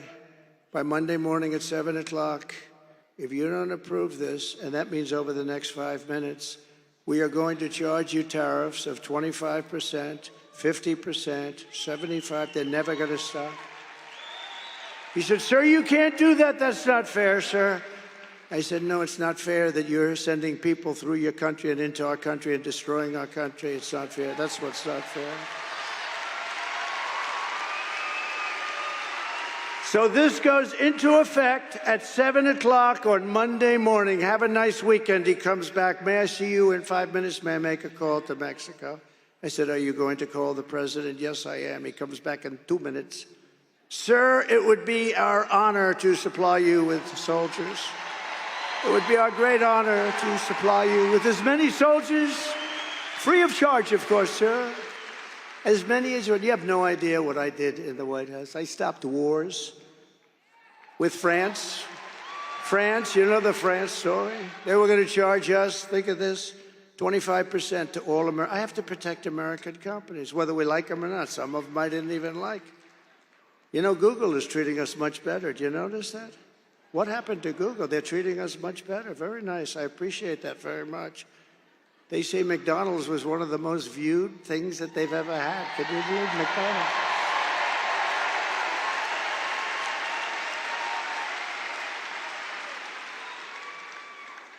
That was a hell of a one, right? But France, Emmanuel Macron, good man, nice guy, but he's a wise guy, though. And he likes France, and I like the USA. So I heard about it. I gave it to our people. I said, tell them we're not paying this massive 25% tax. Our companies, we have to protect our companies. And I gave it to Mnuchin. I gave it to everybody. I said, you call them and tell them. They came back, sir, they won't do it. Then they came back again, and they won't do it. I said, you got one more chance. Come back. They came back, sir, they won't do it. And I called up Emmanuel. I said, get me Emmanuel Macron. I said, Emmanuel, here's the story. You're charging our companies very unfairly a 25% tax. Is that right? Oh, yes, Donald. This was approved by our parliament or whatever the hell they have over there. What? There's 47 different names for that stuff. Yes, Donald, this was fully approved, and there's nothing much I can do about it. Emmanuel, here's the story. If you don't take that tax off by the end of business hours today, I'm charging you a 100% tariff on every bottle of wine and champagne that comes in to the USA. And he said, Donald, that is not fair. I said, no, it's not fair that you're charging our companies this massive tax because they happen to be American companies. I said, we're not a stupid country anymore, Emmanuel. He's used to dealing with stupid people over here because we've had some beauties, the deals that we allow. And he said, it's not fair. I said, you got 3 minutes, Emmanuel. Tell me what to do. May I call you back? Yes, he calls me back. Donald, we have decided to remove the tax from American companies. I did that. I could stand up here. Nobody writes about this stuff.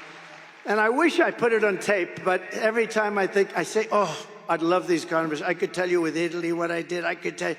Here's the problem. Every time I think about I want to tape every conversation. The problem is then I start thinking about Richard Nixon did that. And I say, you know, let's do without the tape. We'll do without the tape. No, every time I said, did we record that? No, sir, we didn't. No. I wish, because some of them were classics. You could really hear something. But no, we don't want to do that. Richard Nixon, that was not good. When they found out he taped every single conversation. But under Kamala, the construction industry will be decimated.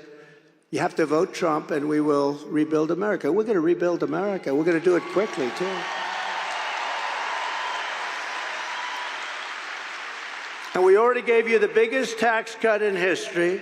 We gave you the biggest regulation cuts by far, by 5 times in the history of our country.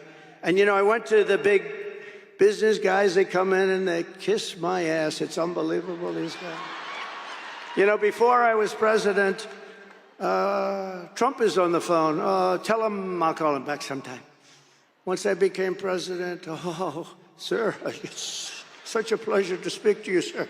It's such a great honor. Oh, I see him. It's unbelievable. It's unbelievable. But we got you the biggest tax cuts in history, biggest regulation. And I said to some of the biggest guys running the big companies, good guys, some bad guys, some are really stupid as hell, some are good. But I said, let me ask you, I gave you the biggest tax cut in history, along with everybody, and it created jobs, all that. And I gave you the biggest regulation cuts in history. Which is better? Every single one of them said the regulation cuts were more important. People couldn't do anything. They couldn't build anything. They couldn't build plants. They couldn't build. I approved one in Louisiana. 14 years it was under, they know exactly which one, big LNG monster. $14 billion, too. $14 billion it was going to cost. I think Japan and other countries were putting up the money. After 14 years, they gave up, And I called my people together, and I said, we can't lose that. It's so good, number one. Number two, the jobs. Number three, I mean, it's just important that it's vital that we have it. I got it done in one day. It was done. Congratulations.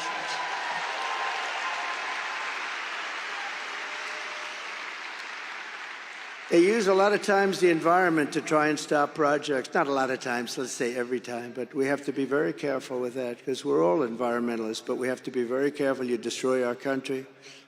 I will pass historic tax cuts for our workers and small businesses, and we will have, very important, no tax on tips, no tax on overtime, and no tax on Social Security benefits for our seniors.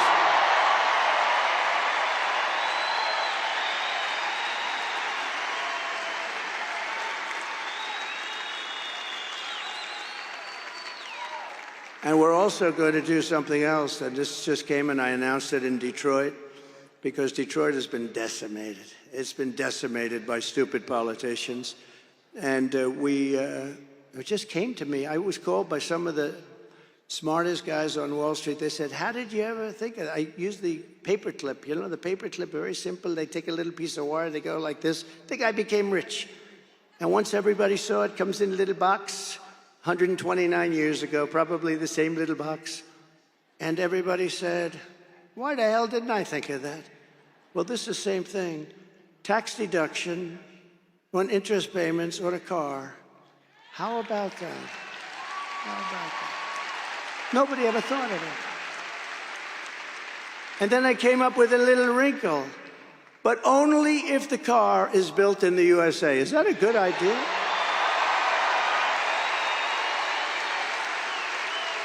Right? And then I'm going to be working with Elon Musk, who endorsed us very powerfully. He's great. All I know is I watched that rocket come down. I never saw that. I thought I was watching a movie or something, a space-age movie. I watched that rocket. I was on the phone with a very important person that everybody in this room will know. I got to be careful with using his name. I like to be nice and careful. You know that. And then I decide, am I better off being careful or really entertaining people? And I usually decide on the side of entertainment, and then I have problems. And I have problems. Now I'm talking to this very powerful big guy. We're talking, pop, pop, pop, pop, and I have the screen on the television, and it's muted. Can't hear the sound. And I'm seeing this rocket 20 stories tall, something like that, massive. And it used to be white, beautiful, polished white, and now it's all brown from that like 1,000,000-degree temperature coming down, pouring down at 20,000 miles an hour. And it's pouring, and I see that thing, it's steaming and crazy, and the fire's all over the place, and I'm looking, and then I see the gantry, the big gantry, and I see the thing coming in and slowing down a little bit, but it's still going fast. And I tell this very important guy, listen, would you do me a favor? Hold it for a minute. I'm seeing, just hold it. Hold it. When you're leading in the polls and when you already were president, you can say that to important people. Just hold. So I take the phone, I put it down. The sad part is I never picked it up, I forgot. They'll say, he's cognitively imbalanced. He didn't pick up. These people, are they the worst? So I take the phone, I put it down, I say, just a second, I'm watching something that I don't believe. And I see that fire pouring on the bottom of the rocket, and it's coming in sideways. I said, it's going to crash into the gantry. And then the fire goes on the left side and pushes it over. And it lands. And then those two big, beautiful arms, they grab it. I said, what the hell was that? Nobody's ever seen anything like that. So I forgot about my other call, and I called immediately Elon. I said, Elon, was that you? He picks up his cell. I said, was that you, Elon? Yes. I said, can anybody else do it? No. Can Russia do it? Can China do it? Can the USA do it outside of you? No, nobody else can do it. I said, what do you call those arms? He said, think of them as chopsticks. I said, that's the way they're like chopsticks. They just grab it and they just put that thing down so beautifully.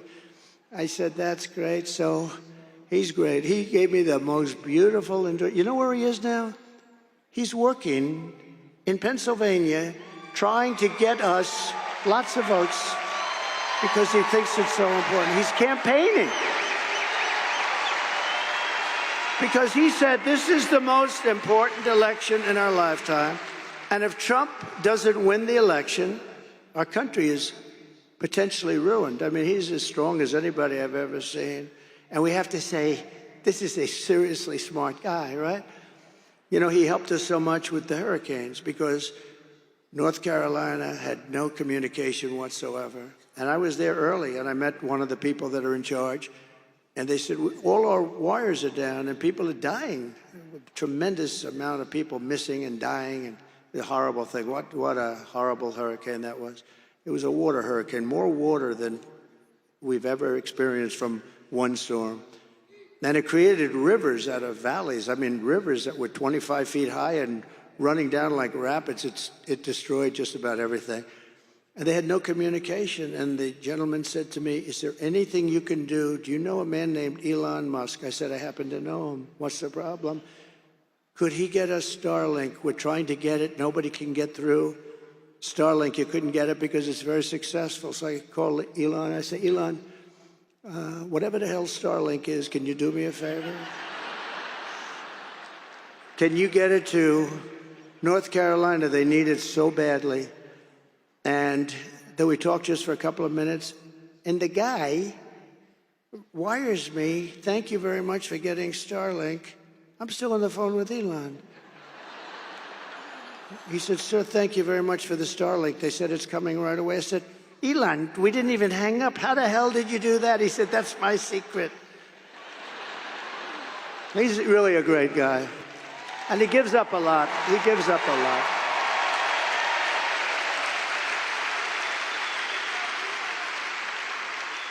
No, he's given up. I mean, it's amazing that he does it. You know, people don't have to. He just feels so strongly that we're not going to have a country left with these people. Because she's really, seriously, this is not a smart person. And it's not a person that understands. And you can't even say, well, let's go to the vice president, because he is really a sicko, right? Remember he called J.D. Vance and I weird? We're not weird. We're very solid people. He's a weird dude, that guy. He's always pumping his heart, ha, ha, ha. You know, like he's got great heart. He's a sick guy.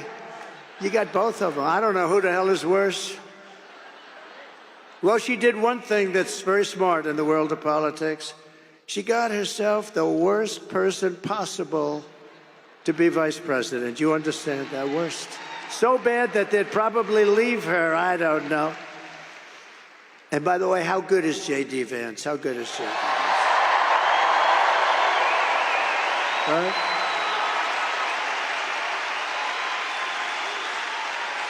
We drafted the athlete. We drafted the athlete. You look at his academic credentials and all of the different things. We drafted a great athlete. He's doing great. He's a great guy, too.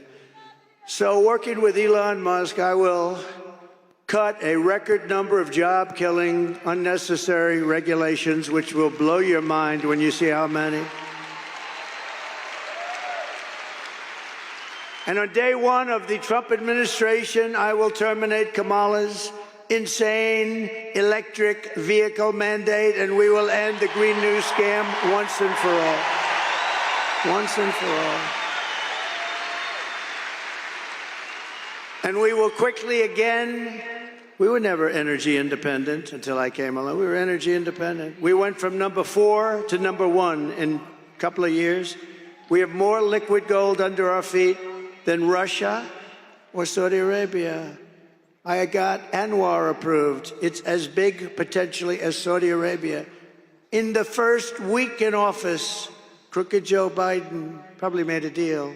Crooked Joe Biden terminated the approval. Ronald Reagan wanted it. He couldn't get it done. Everybody wanted it. I got it done. It was all set. They were all set to start drilling.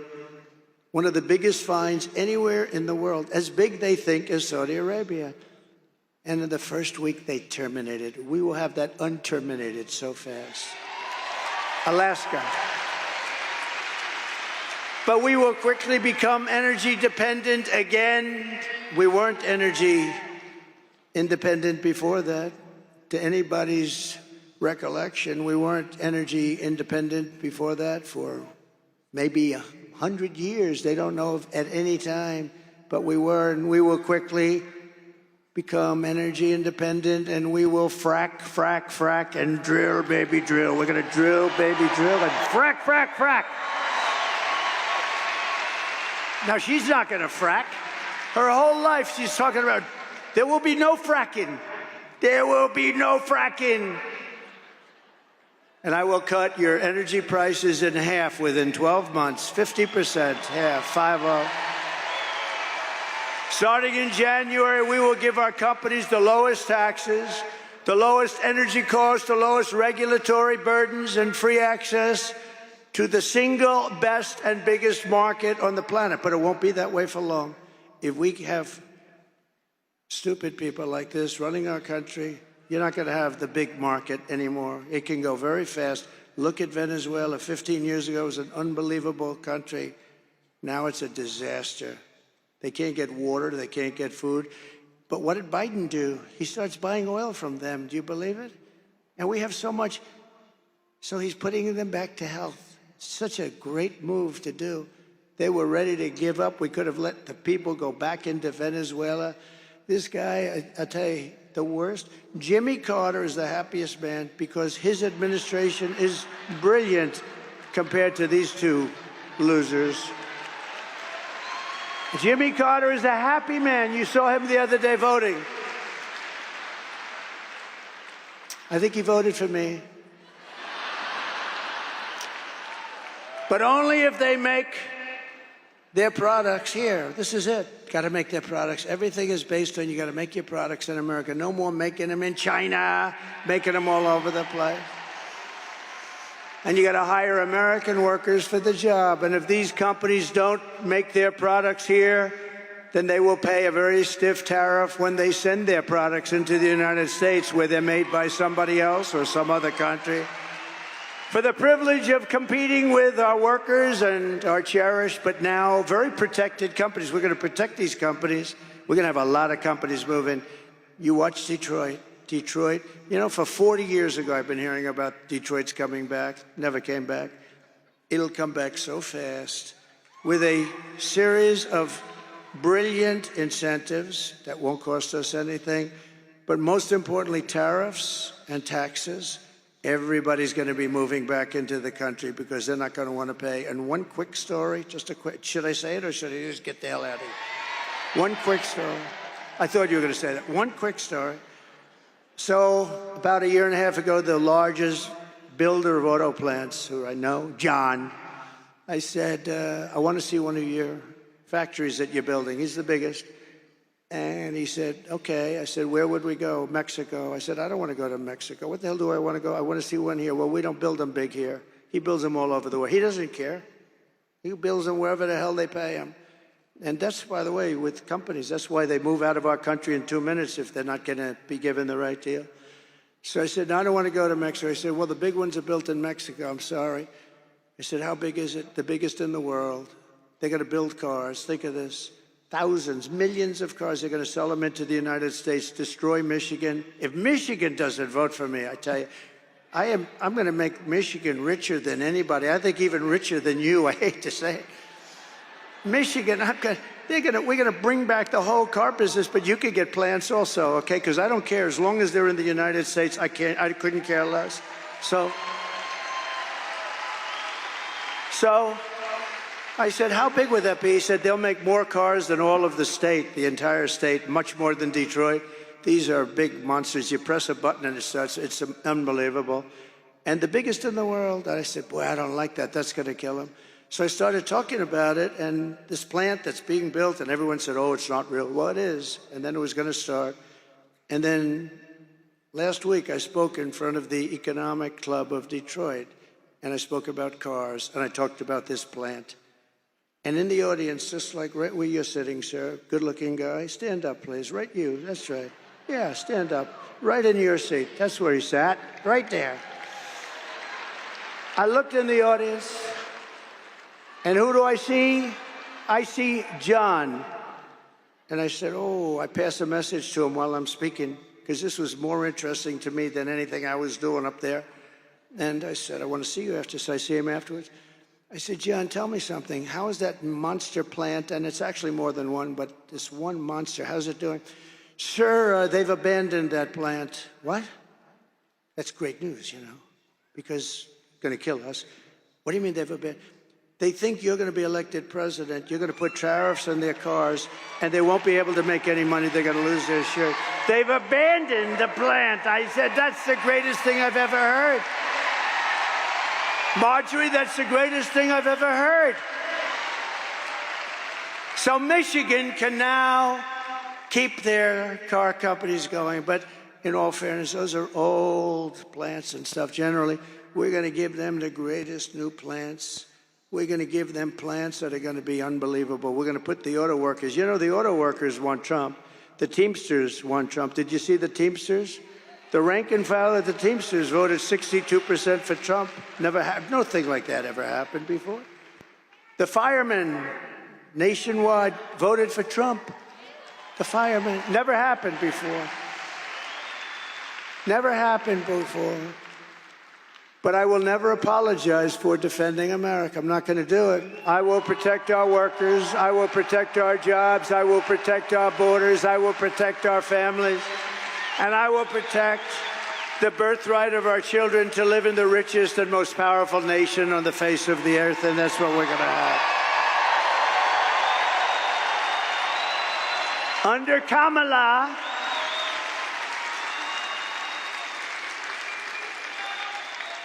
you know, this crazy Kamala thing is just crazy. First of all, you can't call her Harris because nobody knows who the hell you're talking about. If I say to the legendary Marjorie Taylor Greene, Harris, I say, what do you think of the job Harris is doing? She'll say, who the hell is Harris? Nobody knows. No, it's the truth. Nobody knows who the hell Harris is. It's the weirdest thing, isn't it? So you have to say Kamala. Under Kamala and her economy, millions of Americans, she has no idea about an economy. She's not a smart person. She's a low IQ individual. She is. She is. She's a low IQ person. Millions of Americans are suffering because of inflation. They're losing their jobs. They can't afford housing, groceries, or a car. And yet Kamala is importing millions of illegals across our borders and giving them taxpayer benefits at your expense. And putting them into luxury hotels in New York and Chicago and Los Angeles while our veterans are sleeping outside of that hotel on the street. So you are witnessing the economic oppression of Americans to reward and enrich illegal aliens. But all of that stops 2 weeks from now. It stops.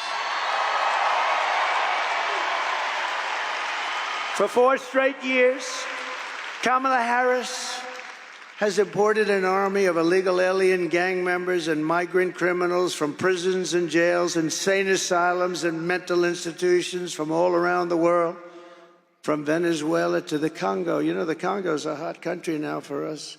They're sending us their prisoners by the thousands. All over the world, they're coming in. From the Middle East, they're coming in. Their prisons are being opened. Venezuela, their prisons. I would do the same thing. I would do it. I would have done it faster than any of them. Venezuela still has some prisoners left. I mean, it's amazing that they've been so nice to us. They're depositing their prisoners. They're dumping. We're a dumping ground. They're dumping their prisoners, their gang members, their drug lords into the United States of America because they say that America is run by stupid people, and they have open borders. They have an open border where anybody can come in, just walk across.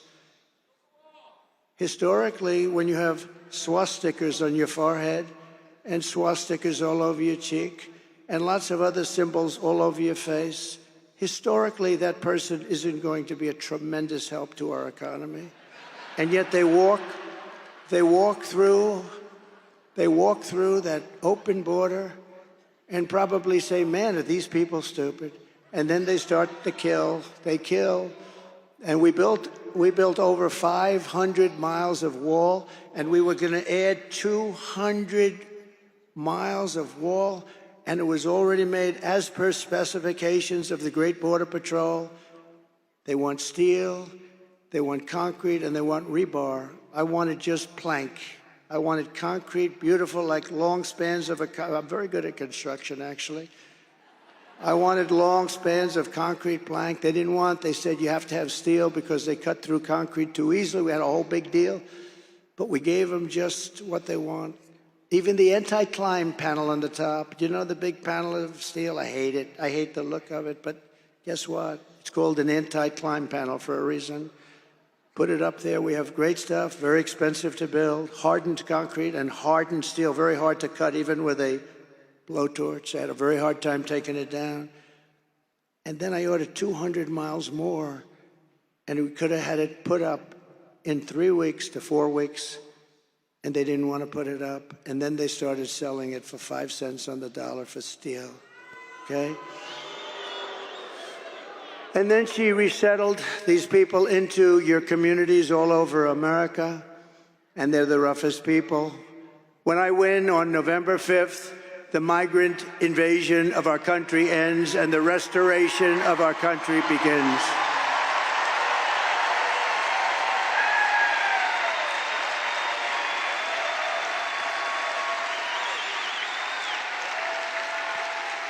One of the deadliest and most vicious migrant gangs that Kamala has imported into our country through her open border policy. Remember, she was the border czar. She doesn't like saying that, but she was the border czar. And even if she wasn't, she was in charge of the border. Do you know, I asked the Border Patrol, did she ever call? Not once.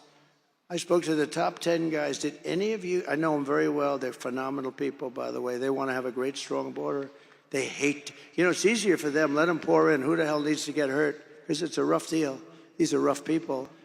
And I said, did she ever call? Not once. Not one of them ever received a call. She admits it. She never called them. But the savage Venezuelan prison gang, Tren de Aragua, have you heard of them? They're a lovely group of people, Tren de Aragua, that has taken over apartment complexes and unleashing a violent terror spree all over America, but specifically in Aurora, Colorado, where the governor is petrified of them. He's a radical left Democrat. He is petrified of them. He doesn't know what to do. They've even taken over Times Square. There's a front page article today in the New York Post. They're taking over Times Square in New York, and they have weapons that our military doesn't even have. You say, where the hell are they getting the weapons? But we have guys that want to confront them, and they're going to be allowed to confront them, and we're going to get them the hell out of here.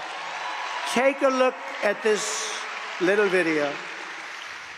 Open borders, deadly consequences. Border crisis. Record high crossings are putting a strain on cities across America. It is a full-blown invasion. Armed Venezuelan gang members storming an apartment complex in Aurora, Colorado. When people talk about migrant crime, this is what they're talking about. Biden and Harris had created a program to bring them in under humanitarian parole. I am in favor of saying that we're not going to treat people who are undocumented across the border as criminals. More than 13,000 illegal immigrants convicted of murder have been released into the United States. My 20-year-old daughter, Kayla Hamilton, was murdered in her own room. Kayla's murderer was apprehended by Border Patrol crossing illegally into the U.S. Kayla's murderer had been improperly released into the United States. Abolish ICE. Yeah, we need to probably think about starting from scratch. An Afghan national is in custody today after being accused of plotting an election day terrorist attack. The suspect entered the U.S. on a special immigrant visa. More than a dozen people suspected of being Tren de Aragua gang members right here in San Antonio. The gang members had been terrorizing the apartment complex. New details in the murder at Lake and Riley. The illegal immigrant suspect, who cops say committed the heinous murder, is a Venezuelan national. And was paroled and released into the country by the Biden administration. 2 men investigators say are in the country illegally from Venezuela are charged with capital murder in the death of Jocelyn Nungaray. Court documents suggest a group of men arrested for beating and robbing a Dallas woman last month are members of a Venezuelan street gang. Manuel Hernandez was booked by Colleyville police just 2 days earlier and released the day before the robbery. Can you believe it? And that's nice. That's some of the nice stuff. It's much worse than that. The United States is now an occupied country, but on November 5th, 2024, we will call that Liberation Day. It's going to be Liberation Day. Under Kamala Harris, over 13,000 illegal alien convicted murders from prisons, all in prisons. Some killed more than 5 people. Many killed more than 1. Were allowed to enter the United States, and they're currently on the loose in the United States. Right here in Georgia, our nation was robbed of a brilliant 22-year-old nursing student, the best everything, most respected person, beautiful person. Laken Riley, got to know her family very well. They didn't get to know, they never called her family. They never called. And then he pronounced her name wrong. Remember, he called her Lincoln. Remember that? In Congress, he called her Lincoln, didn't even have the respect of knowing her name. Who was out for a jog when she was assaulted, horribly beaten and horrifically killed by an illegal alien from Venezuela. The savage monster who murdered Laken was let in and released into our country by the open border policy of Kamala Harris. The brother was also in Georgia of this killer. He was there illegally and is also a member of Tren de Aragua. This gang is violent, but so is MS-13 coming out from all over South America. These are violent. They don't shoot people. They use knives because it's more painful. They killed 2 young, beautiful 16-year-old girls walking to school in Long Island, and they cut them up into little pieces, and they thought it was so wonderful. And you know who got them? Is ICE went in and got them, and Kamala wants to get rid of ICE. Not a lot of people want to do that particular job, but ICE loves doing that job. Earlier this year, an illegal alien that Kamala Harris released into our country brutally stabbed a man in the back and the face, all over his body, in an attempted robbery in Louisiana. The week before, he raped a 14-year-old girl with a knife to her throat. He's killed other people. Immediately upon taking the oath of office, I will launch the largest deportation program in American history.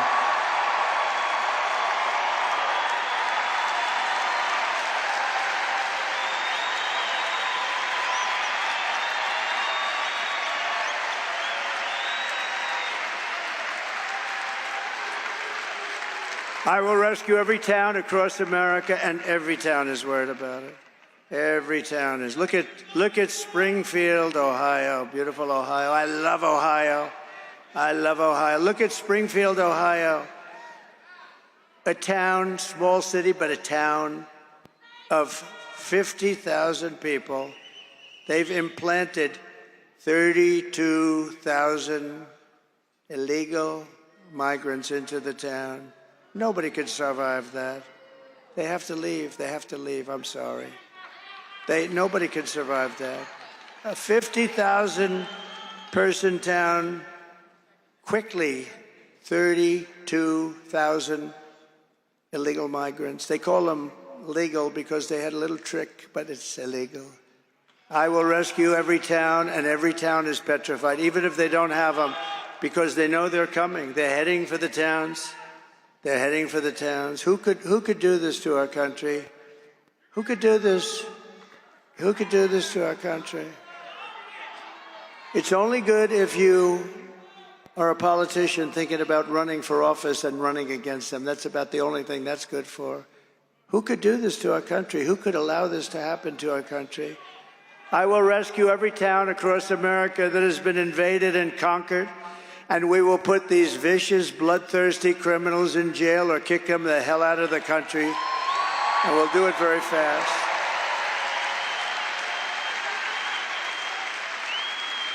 And to expedite removals of the Tren de Aragua and MS-13 gangs from our country, and many others, by the way, I will invoke the Alien Enemies Act of 1798 to target and dismantle every migrant criminal network operating on American soil.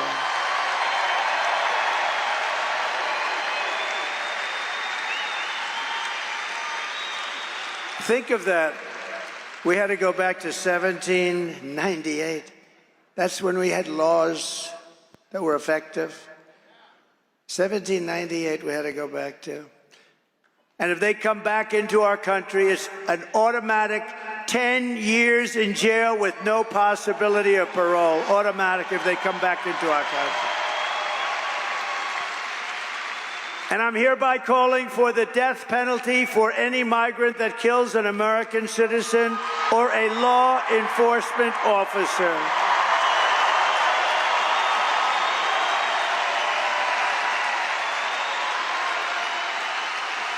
And I will end catch and release. They'll be released into Mexico. We will have catch and release, but not into America. It'll be catch and release into Mexico. I will end all migrant flights. They fly thousands and thousands of people over the border. They've told you with this bill that they keep saying Trump called the senators and said, don't sign it. They're wrong about that. What they don't say is that they made it a little bit harder because they're getting killed for this election. So they made it a little bit harder. They want to make their numbers look a little bit better. But what they didn't stop are Boeing 747s and 757s and 767s flying over our border, loaded up with migrants and dropping them off in the Middle West and the middle part of our country. They forgot to tell us that, but we saw them. We said, what are all those big planes doing flying there? These people are bad people, so they didn't want to stop anything. I will immediately outlaw sanctuary cities in this country. They're sanctuary for criminals. And I will ban all welfare and federal benefits for illegals, because then they won't come. They won't come.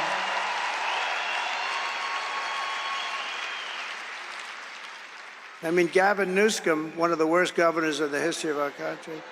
Gavin Newsom, she destroyed San Francisco. Now she wants to destroy our country. That's Kamala. But she worked with Gavin Newsom. What they've done to California, you know, now we have more people leaving California, the most beautiful place. And I tell people I hurt myself when I say that because I have great property there. When I say that, this political game has not been good for me. But I don't care. It doesn't matter. It's peanuts. This is the whole thing. We're going to save our country. What the hell difference does it make? No, it's a killer. I have property in San Francisco, big property. And I say that she's destroyed San Francisco. She started the destruction. It was the best city in America 18 years ago. In California, what they've done to California, her, Gavin Newsom, the same group, it's just like terrible. They've destroyed it. And we're not going to let them destroy the United States of America. They've gone far enough. As we secure our borders and rebuild our economy, we are also going to make America healthy again. The Kamala healthcare plan will make our kids sicker and their diets more toxic.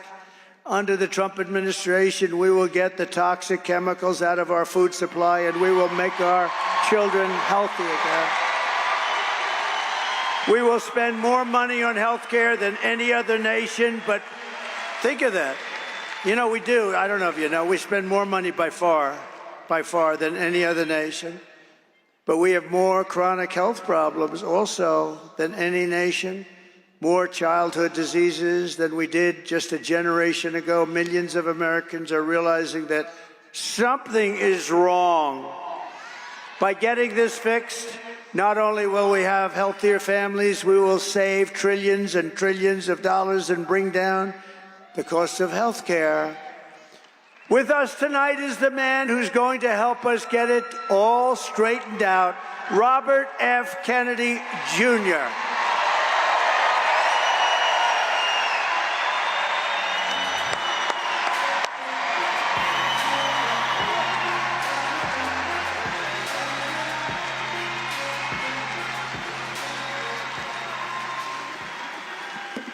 We have 1,000 chemicals in our food that are illegal in Europe. But the problem is not from those chemicals. The big problem is corruption in our federal agencies. And these agencies are now owned by big pharma, by big food, and big agriculture. Don't you want a president who's going to get the chemicals out of our food? And don't you want a president who's going to get the corruption out of Washington, D.C.? And don't we deserve a president of the United States that's going to make America healthy again?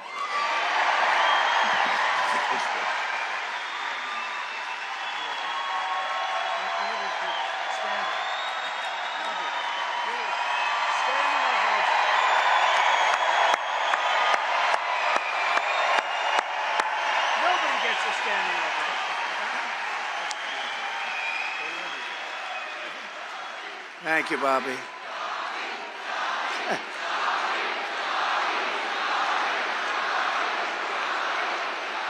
Nobody gets a standing ovation like that. What's going on over here?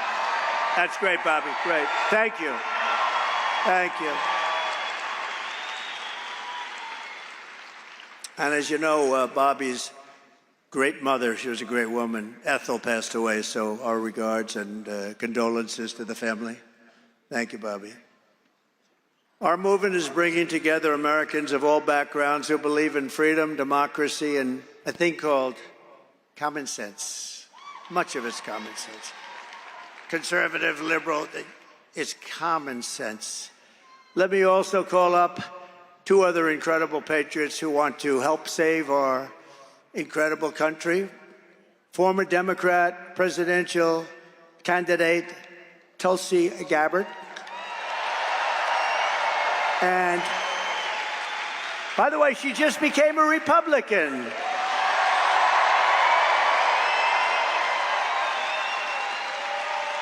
And a great man, a brilliant person, and a true character, Tucker Carlson.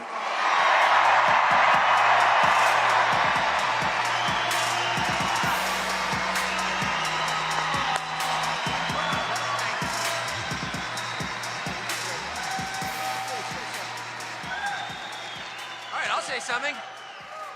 I think Donald Trump's singular contribution to this country and the world is by his presence exposing a lot of things a lot of us believed as fraudulent, as lies. It's changed my life watching it. But the single biggest lie that Donald Trump has exposed is that this is a functional democracy, when in fact, it's a country oppressed by a small group of its unhappiest citizens for their own benefit. And the promise of this campaign is that Donald Trump will return this country to its owners. And that's its population, that's its people, that's its citizens. And I pray fervently that that happens. I mean it. That's why I'm so honored to be here. Thank you.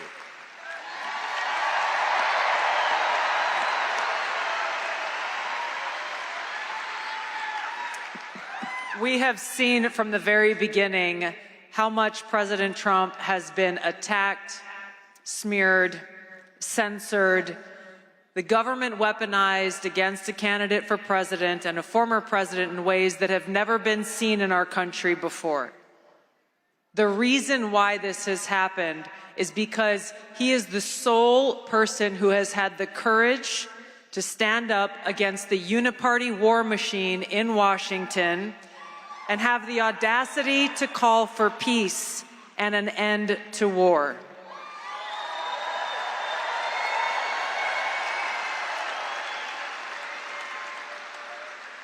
while he has challenged the swamp creatures in Washington, all of you have resoundingly nominated him for president 3 times in the last 3 presidential elections. We know whose side he stands on. He stands on the side of the people. He stands on the side of peace and prosperity and freedom for all Americans. It's why I'm proud to stand with President Trump and why we, the people, must vote to send him back to the White House and make America great again.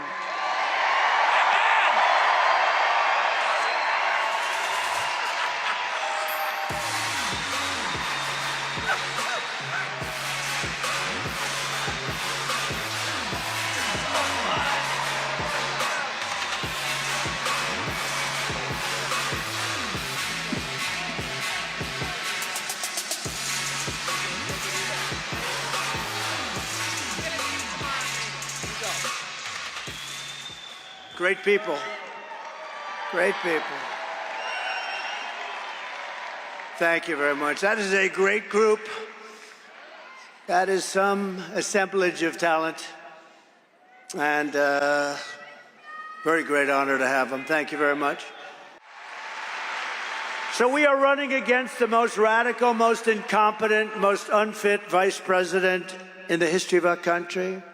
No one respects her. No one trusts her. No one takes her seriously. This is a woman who took yesterday off. How do you take yesterday off? You got 13 days. You're running for the presidency. She takes her time off. I've gone 52 days in a row, and I'm not taking any days off, that I can tell you.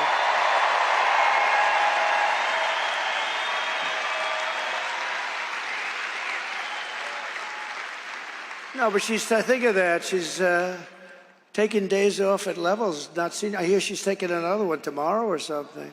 It's the craziest thing I've ever seen. Maybe she knows something we don't know. That's bad, right? Maybe she knows something we don't know. Does everybody understand that? Maybe. She takes a day to study for a simple interview with an MSDNC reporter, but then makes a fool of herself with answers that are so crazy. And we'll never forget 60 Minutes. We're never going to forget it. We can't. I think I'm going to sue them, actually, because there's no way they can answer it. There's no way they can say, no, we don't like the answer she gave, and they immediately replace it with something. There's no way they can answer that. But we are not running against Kamala. She means nothing. She is purely a vessel. She can't put 2 sentences together. She can't do it. Just like we were not running against crooked Joe Biden, who, by the way, said yesterday about me, quote, "We got to lock him up." I told you. He said, then he denied it. I didn't mean that. Because he's not legally allowed to say. He can't say that. But I've been telling you that it's election interference. This is all it is. He said, we got to lock him up. This is illegal and should cause cases. I mean, look, think of it. I've been under investigation more than the legendary Alphonse Capone, Scarface. And my parents are looking down, and my father was tough, and my mother was great. She was so sweet. And I said yesterday, I know she's in heaven. I'm not 100% sure of my father, but he was a good man. He's a tough guy and a good guy. He had a big heart, too, and he was smart. He was smart. But they're looking down on me now, and they're saying, how the hell could my son be worse than Alphonse Capone? How could he be? No, but these are crooked people. This is all election interference. And you know the amazing thing? It made me much more popular. It's crazy, right? Because the people got it. Crazy. But as I've said, these lawsuits are being run by the Department of Justice, the FBI. Biden is behind it all, believe it or not. And he proved that yesterday with his stupid statement. And people are outraged by it. And we're running against something far bigger, far more powerful than them, which is a massive, vicious, crooked, radical left machine that runs today's Democrat Party. It's far bigger than them. This is who we're fighting, and we're fighting them hard. These are the people who are doing such harm to our country with their open borders and record-setting inflation and the Green New scam. They're trying to destroy our country. But we're not going to let it happen any longer. We are going to have the biggest victory in the history of our country on November 5th.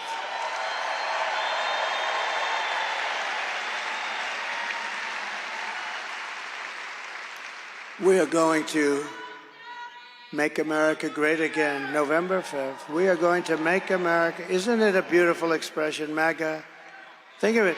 The greatest movement in the history of our country, and all of that fake news, there's so many of them back there. All of that fake news.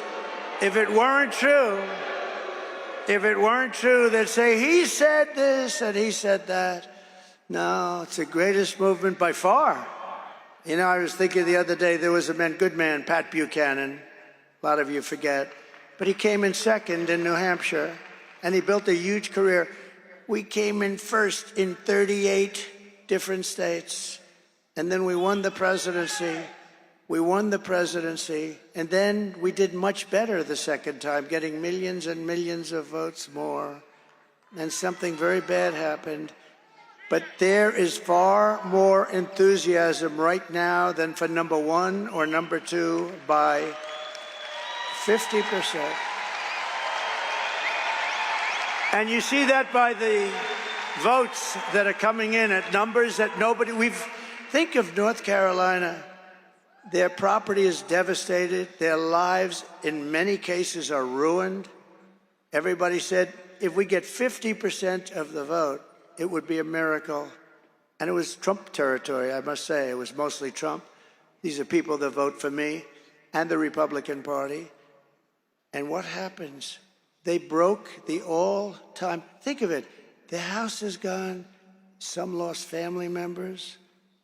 The devastation, I can't believe it. Trees were turned upside down, buses were thrown 100 yards away or floated there.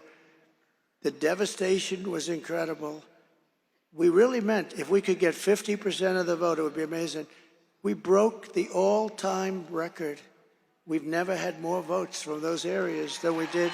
Think of what that means. Think of what it means. It's impossible to conceive. And I want to thank them. North Carolina was really hit. Wow, I saw sites over the last few days. I've never seen anything like it. Kamala Harris does not have the compassion, the intelligence, or the strength to be the president of the United States. She cannot do the job. She's not fit. She's not fit to do the job. She's an international joke. Other countries and their leaders who are very streetwise people, they're at the top of their game. They can't believe this is even happening. She's going to end up getting us into World War III. We're not going to let that happen. And on top of it all, she says she would not do anything differently from Joe Biden, which is absolutely, as far as I'm concerned, disqualifying. Shouldn't even be allowed to run. He has almost a 90% negative path, 90%. And she won't do anything differently, including saving the 325,000 children that I talked to you about. Let's take one quick look. Would you have done something differently than President Biden during the past 4 years? There is not a thing that comes to mind. I stood there on the tarmac watching you check your watch. The chaotic and deadly U.S. evacuation from Afghanistan stunned Americans and the world and cost the lives of 13 U.S. soldiers. Would you have done something differently? There is not a thing that comes to mind. More than 13,000 illegal immigrants convicted of murder have been caught at the border and then released into the United States. An Afghan national is in custody the day after being accused of plotting an election day terrorist attack. The suspect entered the U.S. on a special immigrant visa. Gut-wrenching new details in the murder of Georgia nursing student Laken Riley. The illegal immigrant suspect, who cops say committed the heinous murder, is a Venezuelan national who crossed the unsecured southern border back in 2022. Two men investigators say are in the country illegally from Venezuela are charged with capital murder and the death of Jocelyn Nungaray. A fifth illegal immigrant accused of attacking two New York City police officers over the weekend showed no remorse or regret. Would Would you have done something differently? There is not a thing that comes to mind. Only 18% say the economy is in excellent or good condition. US inflation has hit a new 40-year high, increasing by 9.1% over the financial year. The cost of homes have spiked. Home buyers need to earn 80% more than they did in 2020 to afford a house. Were you the last person in the room? Yes.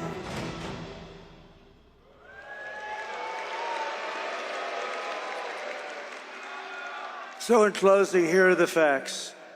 Kamala Harris is a radical left Marxist rated even worse than Bernie Sanders or Pocahontas. She destroyed our economy. She was an original creator of defund the police, and anybody who wants to defund the police even for one day is not worthy of being President of the United States. Kamala Harris vowed to abolish ICE. She vowed repeatedly to ban fracking. As California Attorney General, she redefined child sex trafficking, assault with a deadly weapon, and rape of an unconscious person as nonviolent crimes.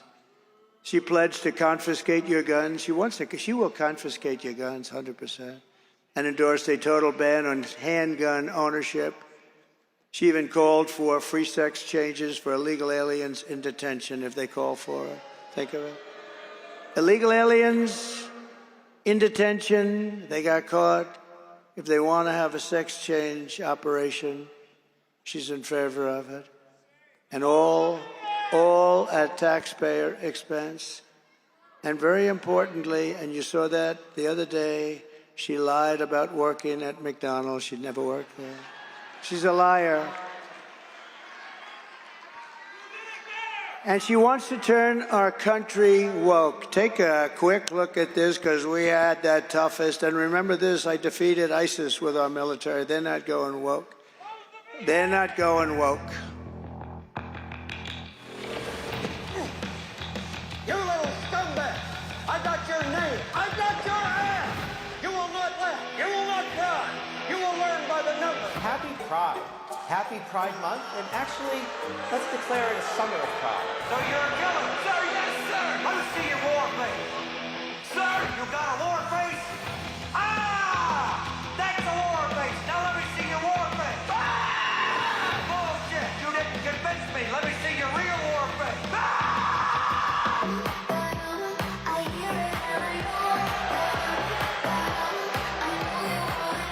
You will be a weapon. You will be a minister of death, praying for war. But until that day, you are cute. You are the lowest form of life on earth. You are not even human fucking beings. You are nothing but unorganized, grabastic pieces of amphibian shit. How to abracadabra, these bitches know I got answers, so wait. Now must be like the best part of you ran down and cracked your mama's ass and ended up with the brown stain on the mattress.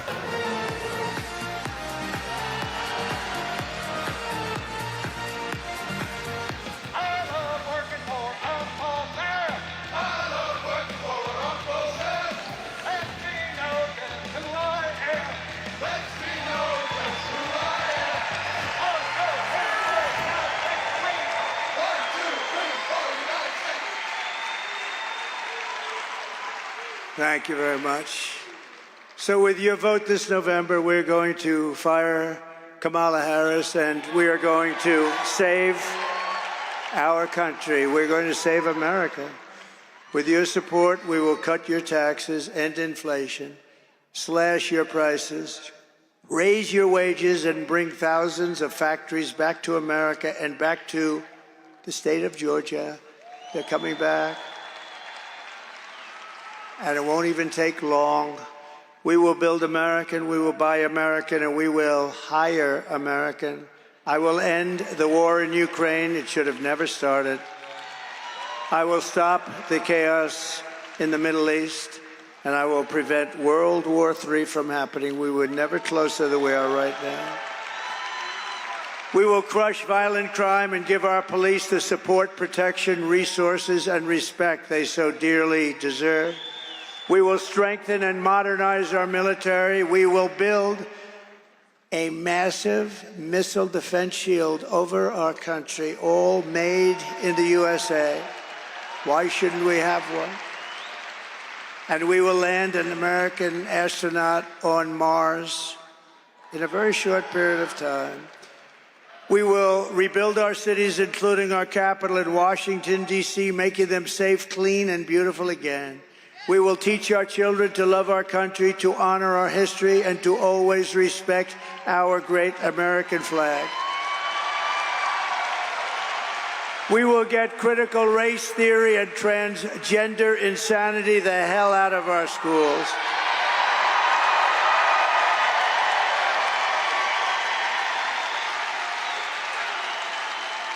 We will keep men out of women's sports.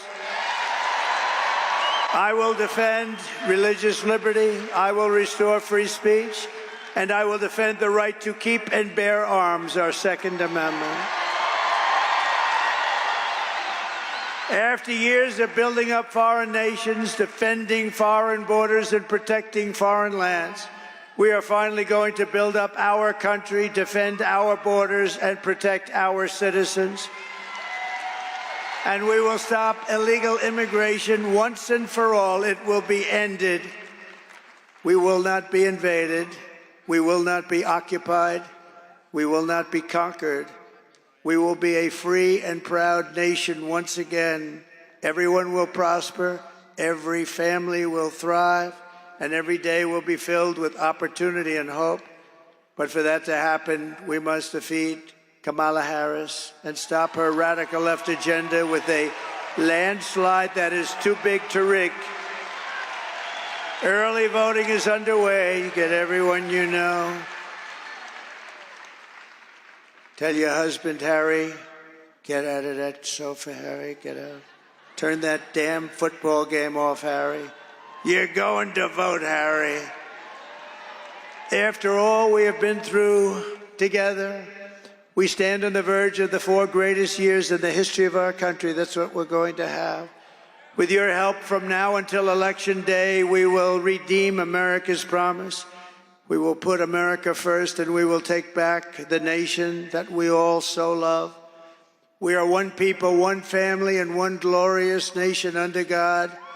We will never give in, we will never give up, and we will never, ever back down, and we will never, ever surrender.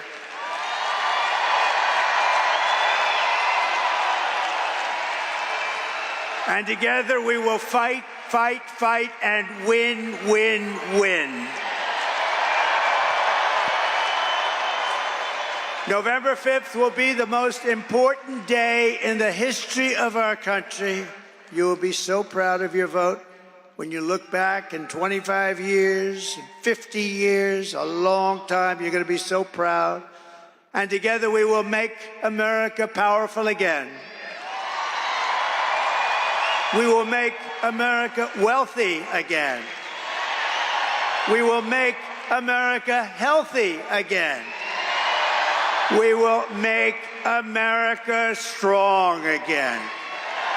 We will make America proud again. We will make America safe again. And we will make America great again. Thank you, Georgia. God bless you. Thank you. Thank you very much. God bless you all.